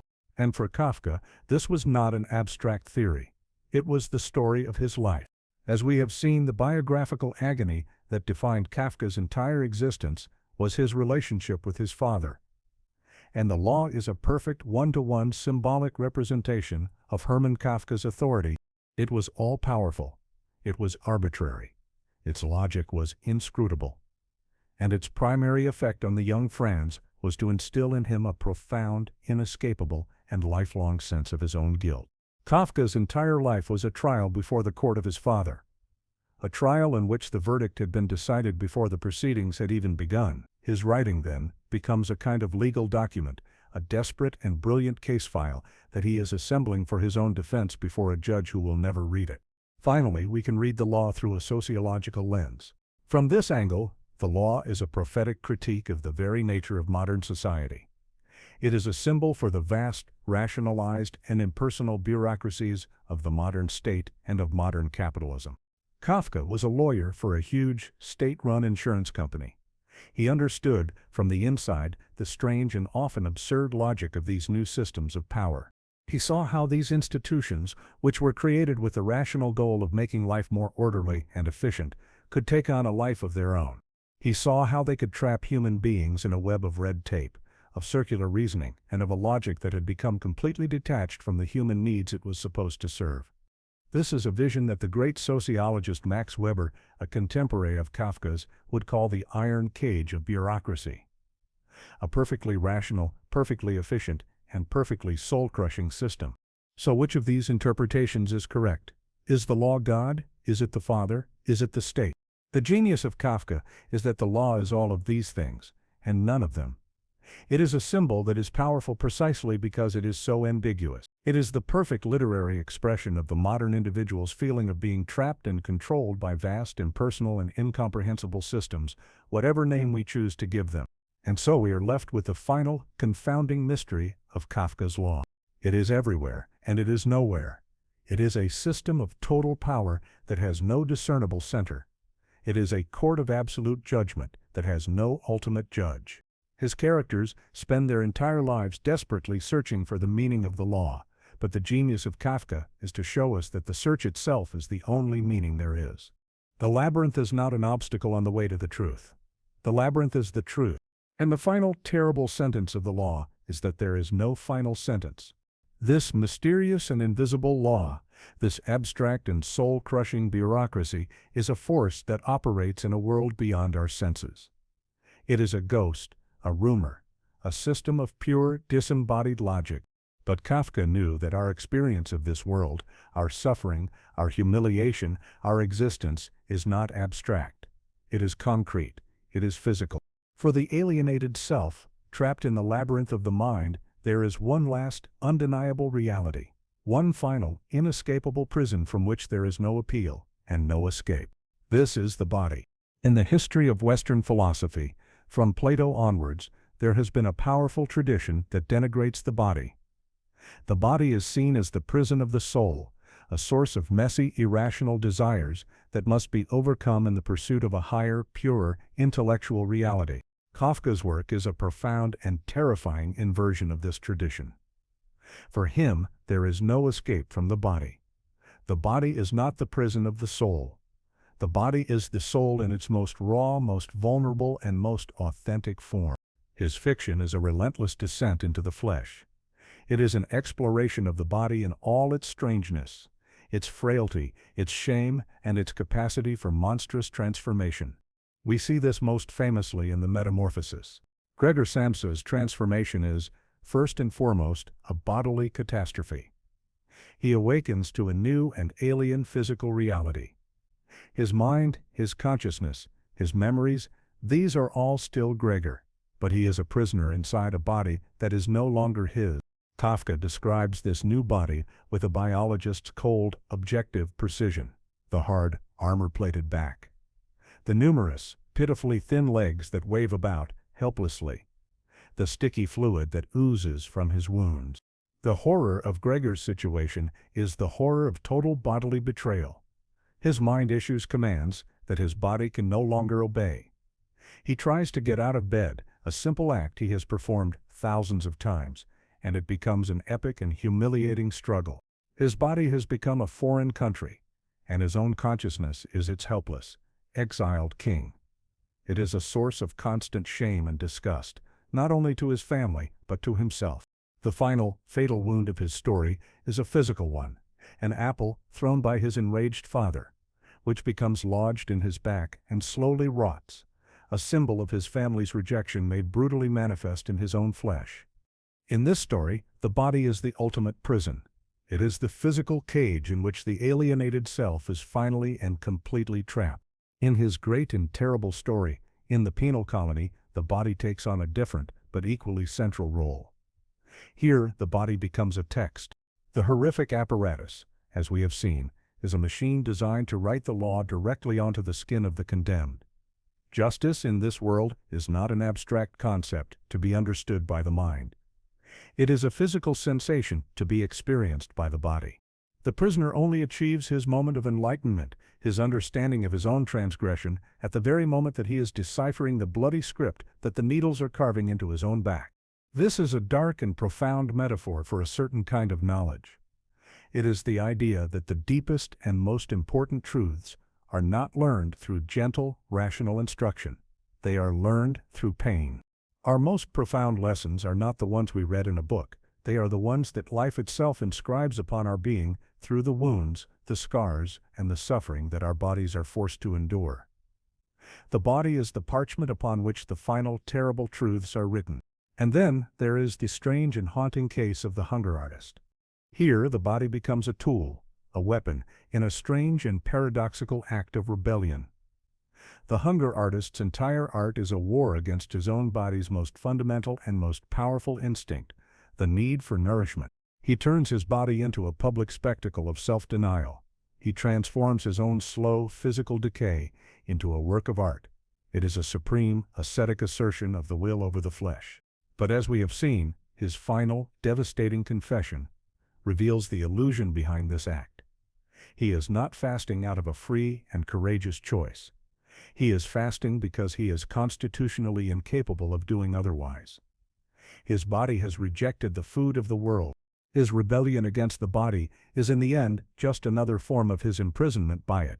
This relentless, almost obsessive focus on the body in his fiction was a direct and unfiltered expression of Kafka's own biographical agony. His entire life was a quiet and often desperate war with his own physical existence. He was a man of profound bodily anxieties. He was a vegetarian. He was obsessed with various, strange health regimens and nature cures. He was plagued by chronic insomnia, and he was filled with a deep and paralyzing terror of his own sexuality, which he saw as a brutish, animalistic force that threatened the purity of his spiritual and literary ambitions. He felt that his body was a weak, unreliable, and ultimately alien thing, a constant source of humiliation and a constant obstacle to the life of the mind that he so desperately wanted to live. And then, in 1917, the metaphor became a reality. He was diagnosed with tuberculosis. The final phase of his life was a slow, progressive, and agonizing revolt of his body against him. The disease that was consuming his lungs was a brutal, physical confirmation of the sense of inner decay and shame that had haunted him his entire life. His writing became a desperate race against the clock of his own bodily dissolution. His obsession with the body in his art was the direct result of the fact that his own body was his most intimate, his most relentless, and his most unconquerable antagonist. And so we find Kafka's final, flesh-and-blood reality. In a world of abstract and soul-crushing systems, the body is both our ultimate prison and our only truth. It is the source of our deepest shame, our greatest pain, and our most profound humiliation. And yet it is also the only ground we have to stand on, the only text that tells the unvarnished truth, the only altar upon which the terrible and sacred drama of our existence is performed. The great mystery of the law is not revealed in the heavens, it is inscribed with a needle of pain directly into our own suffering flesh. This lifelong war with his own body, this feeling of being a prisoner in his own flesh, reached its tragic conclusion in the final years of Kafka's life, as tuberculosis consumed him. And in the face of his own impending death, a death he had been contemplating his entire life, he was forced to make a final judgment, not on a fictional character like Joseph K., but on his own life's work, on the entire secret, nocturnal, and sacred project of his own soul. This leads us to the final agony of his life, a drama that would unfold not in a novel, but in the real world. It is a story centered on his closest friend and a terrible, final request that would determine his entire legacy. To understand this drama, we must first meet the other great character in the story of Kafka's life, his best and perhaps his only true friend, Max Brod. Brod was everything that Kafka was not. He was sociable, he was optimistic. He was a tireless networker and a great champion of the literary and cultural life of Prague. While Kafka was reclusive, tormented by doubt, and secretive about his writing, Brod was his ambassador to the world. He was the one who recognized Kafka's unique and terrifying genius when almost no one else did. He was the one who constantly encouraged him, who pushed him to publish, who believed in his work with a passionate and unwavering faith that Kafka himself could never ever possess. Their friendship was the one stable anchor in Kafka's otherwise turbulent and alienated life. And it was upon this friend that Kafka, from his deathbed, would place the most agonizing and impossible of all burdens. In 1924, as he lay dying in a sanatorium near Vienna, his throat so ravaged by tuberculosis that he could barely speak, Kafka wrote 2 final notes to his loyal friend. These notes constituted his last will and testament regarding his literary work. The command was simple, absolute, and unambiguous. He instructed Max Brod to gather up every single page of his unpublished writing, all of his diaries, all of his letters, all of his notebooks, and most importantly, the manuscripts for his 3 great unfinished novels, The Trial, The Castle, and America, and to burn them all completely and unread. Let us pause and consider the staggering weight of this request. This was the ultimate expression of Kafka's lifelong sense of failure, of his profound and incurable guilt. He did not see his work as a precious gift to humanity. He saw it as a private record of his own demons, a testament to his own personal and spiritual failures.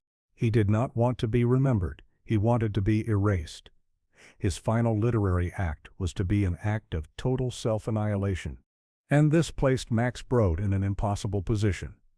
This was the central biographical agony of his life, a choice that would haunt him and define his legacy forever. What should he do? On one hand, he had the sacred duty of a friend. He had the final, explicit, and desperate wish of the man he loved and admired most in the world. To obey this wish would be the ultimate act of personal loyalty. But on the other hand, he had a different, and perhaps higher duty. He was a man who believed with every fiber of his being that his friend was one of the greatest and most important writers in the history of the world. He knew that the manuscripts in his possession were a treasure that belonged not to him and not even to Kafka, but to all of humanity. To obey his friend would be to commit a crime against literature, a crime against the human spirit. To disobey would be to commit a profound and unforgivable act of personal betrayal against his dying friend. What did he do? Max Brod made a choice. He chose to betray his friend in order to save him. He simply could not bring himself to be the executioner of these masterpieces. He could not be the man who turned The Trial and the Castle into a pile of ashes. He made the conscious, agonizing decision to disobey Kafka's final wish. And in this single act of loving betrayal, he created the Franz Kafka that we know today. After Kafka's death, Brod dedicated the rest of his life to this project. He fled Prague in 1939, just hours before the Nazis invaded, carrying a suitcase filled with Kafka's precious and fragile manuscripts. And from his new home in Tel Aviv, he began the long, difficult, and often controversial work of editing and publishing his friend's secret legacy. Without this act of disloyalty, Kafka would have remained a minor, obscure writer of a handful of strange short stories. The Trial would be unknown. The Castle would be unknown. His diaries and letters, which give us such a profound insight into his mind, would have been lost forever. The very word Kafkaesque would not exist. And so we are left with a final, unanswerable, and truly Kafkaesque ethical question. Did Max Brod do the right thing? He saved a treasure for all of humanity, but he did so by violating the most sacred and final trust of his closest friend. And so we are left with the final, and perhaps the greatest, of all the Kafkaesque ironies. The author whose entire universe is a testament to failure, who saw his own life as a failure, and who wished for his own work to be a final, definitive failure, was ultimately saved from that failure by an act of profound and loving betrayal. We have the work of Franz Kafka today only because his closest and most loyal friend chose to be, in the final analysis, completely and utterly disloyal. The great literary saint of self-doubt was canonized against his own will. This great and loving betrayal by Max Brod did more than just save Franz Kafka's manuscripts from the fire. It created a profound and lasting problem. Brod did not just publish the works, he also offered the world the first great and most influential interpretation of them. And in doing so, he ignited a critical and intellectual debate that has been raging for a century. The central question is this: what do these strange, haunting, and terrifying stories actually mean? Kafka himself provided almost no answers. He left behind a series of perfect, multi-layered, and deeply ambiguous parables. He created a set of master keys that seemed to fit an infinite number of laws. And so, his work has become a kind of sacred text, a mirror in which different readers and different generations have seen their own deepest anxieties reflected. Let us explore the great critical traditions that have tried to solve the riddle of his work. The first, and for many years the most dominant, was the interpretation championed by Max Brod himself. This is the theological or religious reading of Kafka. Brod was convinced that his friend was a modern religious saint, a kind of 20th century job. He argued that Kafka's entire body of work was a deeply religious allegory about the modern soul's desperate and often failed search for God. In this view, the great inaccessible and mysterious authorities that haunt his novels are all symbols for God himself. The quest of K in the castle is a direct allegory for the human soul's search for divine grace. The castle is a symbol for heaven, a place of ultimate meaning and belonging that the modern, alienated individual can no longer reach through traditional means. The trial, in this reading, is a story about the mystery of divine justice and original sin. Joseph K. is a man who is guilty, not because of a specific crime he has committed, but because he is a human being, living in a state of fallenness and separation from God. Kafka's universe, for Brod, is a world in which God is hidden, silent, or absent. But the human longing for God, the desperate need for grace and for justification, remain. This is a form of negative theology, an attempt to describe God by describing the terrible empty space that his absence has left in the world. For decades, this was the standard interpretation. But in the years after the Second World War, as the world grappled with the new nightmare of totalitarianism, a different reading emerged. This was the sociological and political interpretation. These critics argued that to read Kafka as a religious mystic was to ignore the most obvious and most concrete reality of his life and his work. Kafka was not a professional theologian, he was a professional bureaucrat. In this view, his novels are not allegories about God. They are brilliant, realistic, and prophetic critiques of the dehumanizing logic of the modern state. The court in the trial is not a symbol for divine justice. It is a terrifyingly accurate portrait of a totalitarian legal system, where guilt is assumed and the individual has no rights. The castle is not a metaphor for heaven. It is a perfect depiction of a vast, self-perpetuating, and completely irrational state bureaucracy. Kafka, in this reading, is not a saint. He is a political prophet. A man who, years before the rise of Nazism or Stalinism, had already perfectly diagnosed the soul-crushing and absurd logic of the totalitarian and bureaucratic systems that would come to dominate the 20th. But there is a third, and equally powerful school of thought. This is the psychological or Freudian interpretation. These critics argue that Kafka's work is not primarily about God or the state, it is about the family.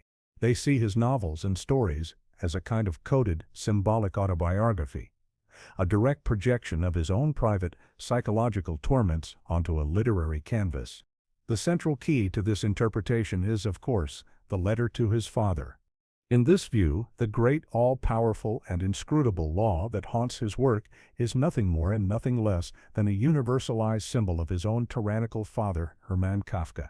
The profound and inescapable sense of guilt that plagues his characters is a direct reflection of the guilt that Kafka felt his entire life in the face of his father's judgment. His stories, then, are a great Freudian drama of the Oedipal conflict.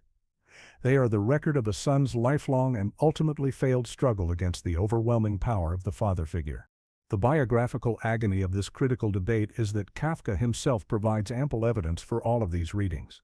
His diaries and letters are filled with his tormented wrestling with his own Jewish heritage and with the idea of a silent, absent God. He was, in his own way, a deeply religious man. He was also, as we have seen, a brilliant and astute observer of the bureaucratic systems in which he worked. He was a profound social critic, and he was, without question, a man who was psychologically imprisoned by his relationship with his own father. He was all of these things at once, and he refused to provide a single simple key to his own work because he knew that his own condition and the modern condition itself was not simple. This leads us to the final great interpretation, the one that, in many ways, contains all the others. This is the existentialist or absurdist reading. For thinkers like Albert Camus and Jean-Paul Sartre, all of the previous interpretations are making the same fundamental mistake.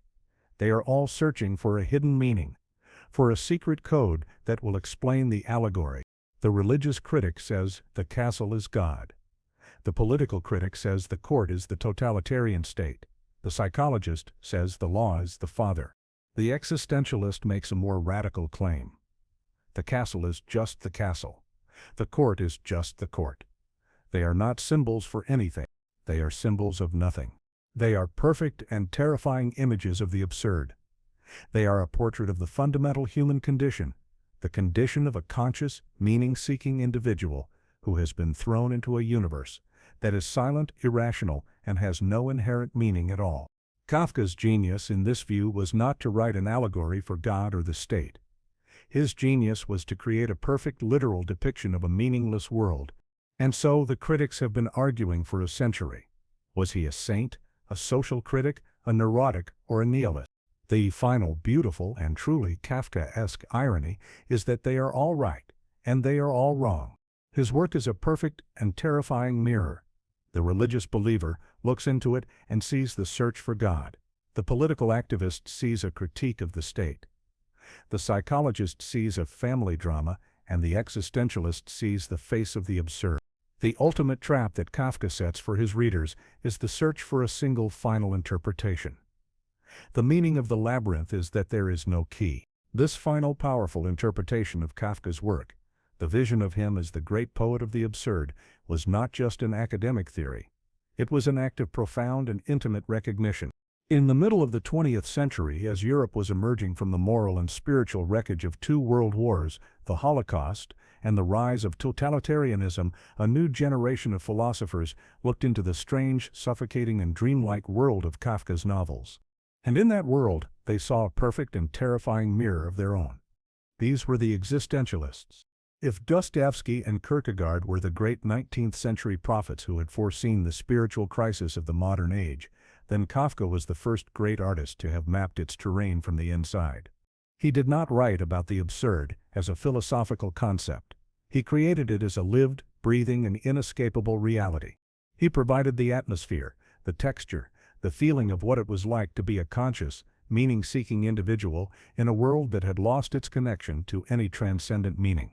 And it was for this reason that the great French existentialists of the post-war era, thinkers like Albert Camus and Jean-Paul Sartre, claimed him as one of their own. Let us begin with Albert Camus. Camus, as we have seen in our previous series, built his entire philosophy on the concept of the absurd. The absurd, for him, is the fundamental conflict, the divorce between our deep human longing for meaning and rationality, and the universe's cold, silent, and unreasonable indifference to that longing. And in the work of Franz Kafka, Camus saw the most perfect and most pure artistic expression of this absurd condition. He dedicated a famous essay to him in his philosophical masterpiece, The Myth of Sisyphus. For Camus, the greatness of Kafka was that he presented the absurd in its totality without offering any easy escapes. He looks at the trial and he sees a perfect depiction of the absurd. Joseph K. is a man who is condemned in a world without a transcendent law. He is guilty, but there is no God to be guilty before. He seeks justice in a universe that has none to offer.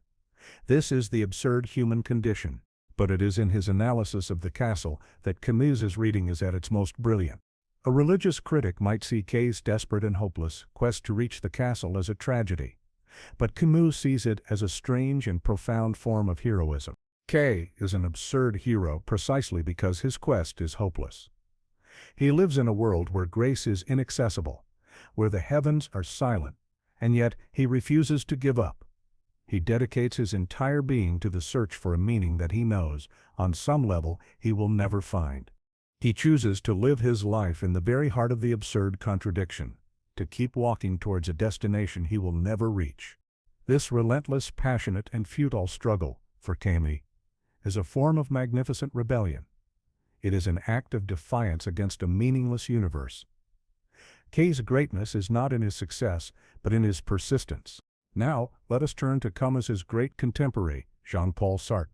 Sartre, too, saw in Kafka a perfect diagnosis of the modern condition. If Camus focused on the metaphysical absurdity of Kafka's world, Sartre focused on its social and psychological alienation. Sartre's philosophy begins with the premise that existence precedes essence.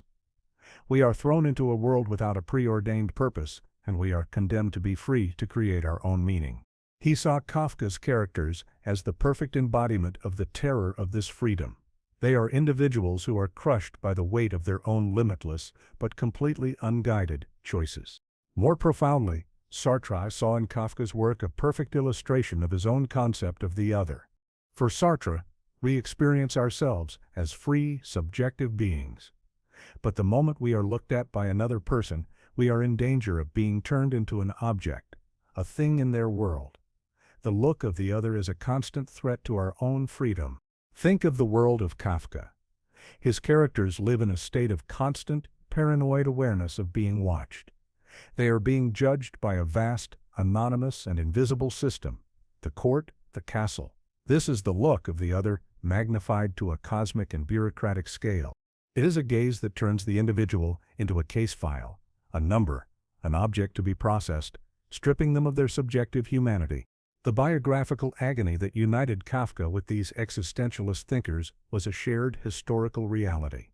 Camus and Sartre were a generation that had to live through the real-world manifestation of the very nightmares that Kafka had only imagined. They lived in a world where vast impersonal and absurd bureaucracies had literally become machines for processing human beings to their deaths. They had seen in the reality of the Nazi and Stalinist states a logic that was as irrational, as self-enclosed, and as murderous as the logic of Kafka's court. Kafka's work was not just an interesting literary text for them. It was a prophecy that had come true. They were, in a very real sense, living in a Kafkaesque world. Their entire philosophical project, their attempt to build a new foundation for humanism and freedom on the ruins of the old world, was an attempt to answer the question that Kafka had so powerfully posed: how can the individual live an authentic and meaningful life in a world that seems dedicated to the project of turning them into a thing? And so we find the final, strange apotheosis of Franz Kafka. A man who never claimed to be a philosopher, who offered no answers, no solutions, and no final hope, became the essential philosophical guide for the most tormented century in human history. His work, a deeply private and almost pathologically personal record of his own anxieties, became the most accurate and public diagnosis of the modern world's spiritual sickness. The existentialists looked into the abyss that had been opened by war and nihilism, and they found that Kafka had already been there, and he had left them a dark, beautiful, and terrifyingly honest map. The existentialists saw in Kafka a perfect mirror of their own war-torn and ideologically fractured world. They saw in the absurd logic of the court and the castle a prophecy of the great grinding and inhuman totalitarian systems of the 20th. But what if Kafka was not just a prophet of the 20th century? What if his true and most terrifying relevance was still yet to come? To understand the enduring and ever-growing power of his vision, we must now look at how his nightmares have become the very architecture of our own daily lives. We must explore Kafka in the digital age. The great visible and centralized bureaucracies that Kafka knew, the vast dusty archives of the Austro-Hungarian Empire, have in many ways been replaced by a new kind of power, a power that is invisible, decentralized, and far more pervasive than anything he could have imagined. The new castle is not on a hill. It is in the cloud. The new, all-powerful, and inscrutable authority that governs our lives is the algorithm. Think about your daily experience. You open a social media app. A stream of content is presented to you. You open a streaming service. A menu of films and shows is recommended for you. You open a search engine and ask a question. A list of answers, ranked from most to least important, appears. Who is making these decisions? There is no single, identifiable person. There is no central committee. The decisions are being made by a vast, complex, and completely opaque set of algorithms. A system of pure, disembodied logic. We spend our lives trying to please this new authority. The content creator tries to understand the mysterious rules of the YouTube algorithm to gain its favor. The online business tries to solve the riddle of the Google algorithm to achieve a higher ranking. We are all now supplicants. We are all living in the village, staring up at a new kind of castle, a castle made of code. We are all desperately trying to understand the secret rules of a system that controls our access to information, to connection, and to commerce. A system whose inner workings are a total mystery to us. This is the new labyrinth. And just as we have a new castle, we also have a new court. In Kafka's The Trial, Joseph K. is arrested and judged for a crime he is never told. In our digital world, we are all on a permanent and invisible trial. The great tech companies and data brokers are constantly collecting a vast and invisible dossier on each and every one of us. Our search history, our location data, our online purchases, our private messages, our political opinions, the very tone of our emails. All of this is harvested, analyzed, and used to create a data double, a ghostly digital version of ourselves. And this data ghost is constantly being judged. This is the new court. It is an automated algorithmic system of judgment. Your credit score, the price of your insurance premiums, the advertisements you are shown, even your suitability for a job. All of these can now be determined by the secret verdict of an algorithm based on data you did not consciously provide and for reasons you will never be told. The crime in this new system is not theological. It is statistical. The crime is to be an outlier, to have a statistical profile that correlates with risk, with unprofitability, with Like Joseph K., we are all subject to a judgment that is happening constantly, invisibly, and without any possibility of a fair hearing or a meaningful appeal.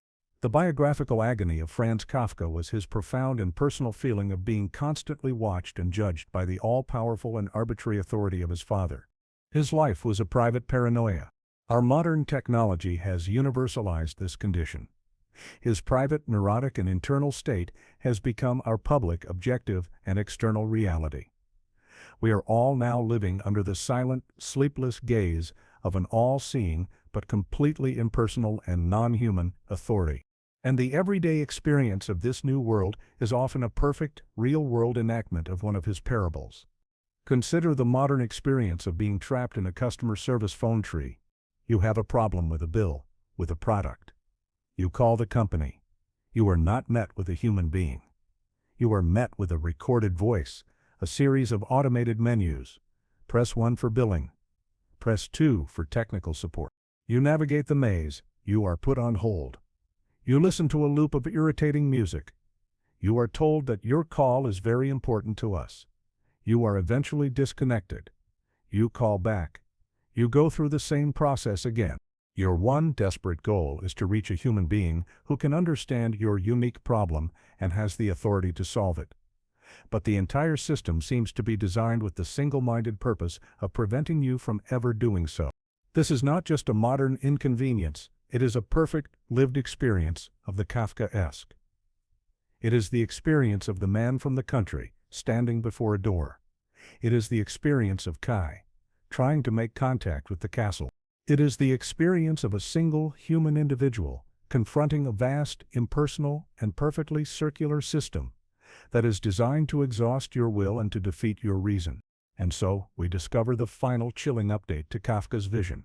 He wrote about a world of endless, stuffy, and inefficient offices, filled with human bureaucrats. We have perfected his nightmare. We have built a new kind of labyrinth, a clean, silent, and digital one, where the officials are not men, but lines of code.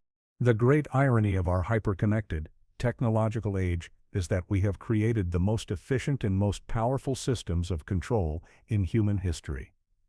And we have done so by removing the fallible, compassionate, and unpredictable human being from the equation entirely. The ultimate Kafkaesque authority is not a distant, unreachable judge. It is an algorithm that is everywhere, and a person who is nowhere to be found. This vision of the modern world as a cold, digital labyrinth, this diagnosis of our shared, waking nightmare, seems to confirm the popular and most persistent image we have of Franz Kafka. It is the image of a writer of pure, unrelenting, and almost unbearable darkness. A prophet of anxiety, a poet of despair.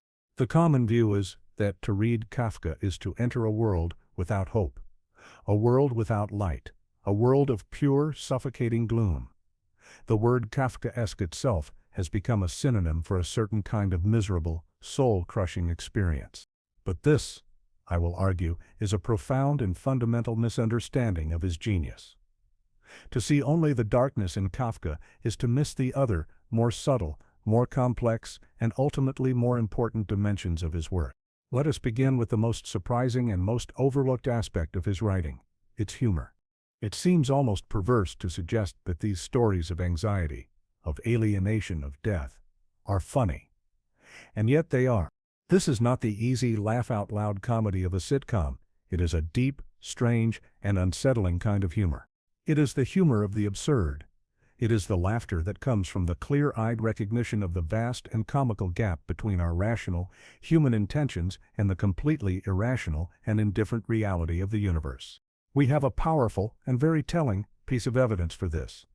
His great friend and biographer, Max Brod, recounts an evening when Kafka was reading the first chapter of his new novel, The Trial, aloud to a small circle of friends. This is the chapter, remember, in which Joseph K. is arrested for no reason and is plunged into his year-long nightmare. And how did Kafka read this terrifying story? Brod reports that he was laughing so hard that he could barely continue. He had tears in his eyes from his own laughter. And his friends, listening to him, were laughing with him. What, in God's name, were they laughing at? They were laughing at the sheer, insane absurdity of it all. They were laughing at the perfect, deadpan, bureaucratic logic with which the most illogical and terrifying event is carried out. They were laughing at the ridiculous and pathetic attempts of a rational man, Joseph K., to apply his own sensible logic to a universe that is fundamentally and completely insane. It is the laughter of the abyss. It is the kind of laughter that comes when things are so terrible, so absurd, that the only possible response left is to laugh. Kafka's humor is the last defense of the sane mind in an insane world. The second dimension that is often missed is the strange, stark beauty of his work. Because his subject matter is so dark, we often fail to notice the incredible precision, clarity, and elegance of his prose. Kafka's style is the opposite of chaotic. It is calm, minimalist, and has the clean, hard-edged beauty of a perfectly constructed architectural drawing. He writes about the most terrifying and irrational events in the calm, objective, and unemotional language of a legal document or a scientific report. And it is this very tension, this contrast between the horrific, surreal content and the calm, rational style, that creates the unique and unforgettable atmosphere of his work. It is the beauty of the cage, the elegance of the labyrinth. But the most important and most profound misunderstanding of all is the idea that Kafka's work is a testament to pure, nihilistic despair. His world is certainly a hopeless one, but his characters are not without hope. In fact, the central driving engine of almost every one of his stories is a relentless, a desperate, and an almost holy longing for something that has been lost. A longing for justice, for grace, for meaning, for connection. His characters are defined by their quest. Joseph K. in The Trial never stops trying to prove his innocence, to understand the law, to find the high judge. K. in The Castle never stops his relentless and exhausting efforts to make contact with the authorities, to gain his rightful place in the community. The man from the country, in The Great Parable, spends his entire life waiting, hoping for admittance to the law. Their quests are futile. They are absurd. They are, from an objective perspective, completely hopeless. They all end in failure and death. And yet, they never completely stop striving. This is the crucial difference between Kafka's vision and a truly nihilistic one. A nihilist would not even begin the quest. They would recognize its futility from the outset and surrender to a cynical despair. Kafka's characters, in their pathetic and hopeless and beautiful way, refuse to surrender. Their relentless and seemingly meaningless striving is itself a form of spiritual resistance. It is a testament to the indestructible and perhaps irrational human longing for a meaning that the world itself does not seem to provide. This is the secret, hidden source of hope in Kafka's work. The biographical agony here is the tragic misunderstanding of the man himself. Because his work was so dark, the world has created a caricature of Kafka as a gloomy, miserable, and permanently depressed recluse. But the testimony of his friends paints a very different picture. They described him as a man who, in his private life, was witty, charming, playful, and possessed of a wonderful self-deprecating sense of humor. The world has mistaken the dark, obsessive, and agonized mask of the artist for the true face of the man, and so we find the final hidden secret of Kafka's art. We come to his work expecting to find a monument to despair, and we are not wrong, but it is not the despair of a man who has given up. It is the active, the struggling, and the almost holy despair of a man who refuses to stop searching for a grace he knows he will never find. The ultimate hope in Kafka's universe is not the promise of a final victory or a happy ending. It is the profound and unbreakable dignity of the search itself. This profound and unbreakable dignity of the search, this relentless striving in the face of a hopeless reality. This is the hidden light in Kafka's dark world. And it leads us to our final part, to the great paradoxical and ultimately redemptive heart of his entire vision. After our long journey through the labyrinth of his life and his work, after confronting the trial, the castle, the metamorphosis, and the penal colony, we are left with a single, crucial question. In a worldview that seems so bleak, so pessimistic, and so filled with despair, is there any room for hope? To answer this, we must first be brutally honest about the world he has shown us. We have explored the universe of the alienated self, a world of perpetual and inexplicable guilt. We have navigated the endless, soul-crushing corridors of the Kafkaesque bureaucracy. We have confronted the great, silent, and inscrutable mystery of the law. We have been trapped in the prison of the rebellious and decaying body. On the surface, this is one of the most relentlessly pessimistic visions in all of literature. Kafka explicitly rejected all of the easy, comforting answers of his time. He had no faith in the promise of political utopias to solve the problem of human suffering. He had no faith in the relentless march of scientific and technological progress. And he had no faith in a benevolent personal God who would intervene to make things right. His work is a great and courageous act of intellectual and spiritual honesty. He refuses, at every turn, to offer his readers a false or an easy hope. So where, then, is the hope in this seemingly hopeless world? The first and most immediate source of hope is in the act of recognition itself. To read Kafka is to experience the profound and deeply comforting feeling of being understood. He had the unique and terrifying courage to write down the secret, unspoken, and often shameful anxieties of the modern soul. The vague feeling of guilt that haunts our quiet moments. The sense of powerlessness we feel in the face of vast, impersonal systems. The anxiety of being a stranger in our own lives. Kafka took these private, neurotic feelings, and he gave them a universal, archetypal form. And in doing so, he performs a great act of healing. He shows us that our most private and isolating fears are, in fact, a shared part of the modern human condition. We are not alone in the labyrinth.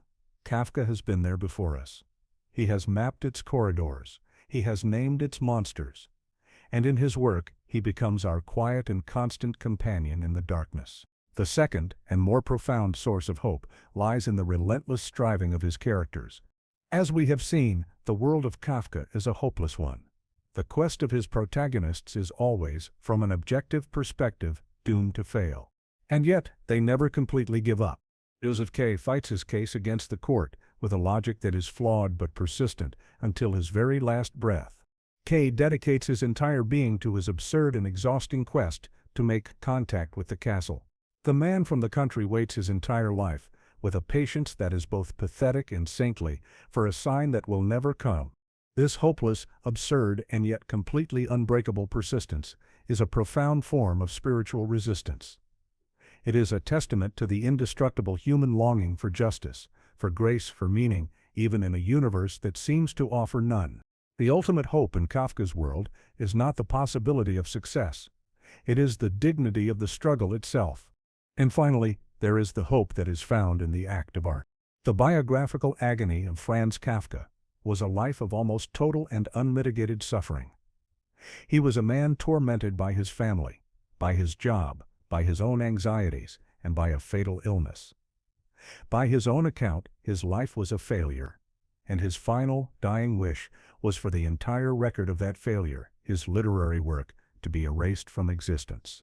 And yet, through the miracle of his art, he took all of this private, pathetic, and seemingly meaningless suffering, and he transformed it. He took the lead of his own personal misery, and he alchemized it into the gold of a timeless and universal vision. This is the ultimate, redemptive power of the creative act.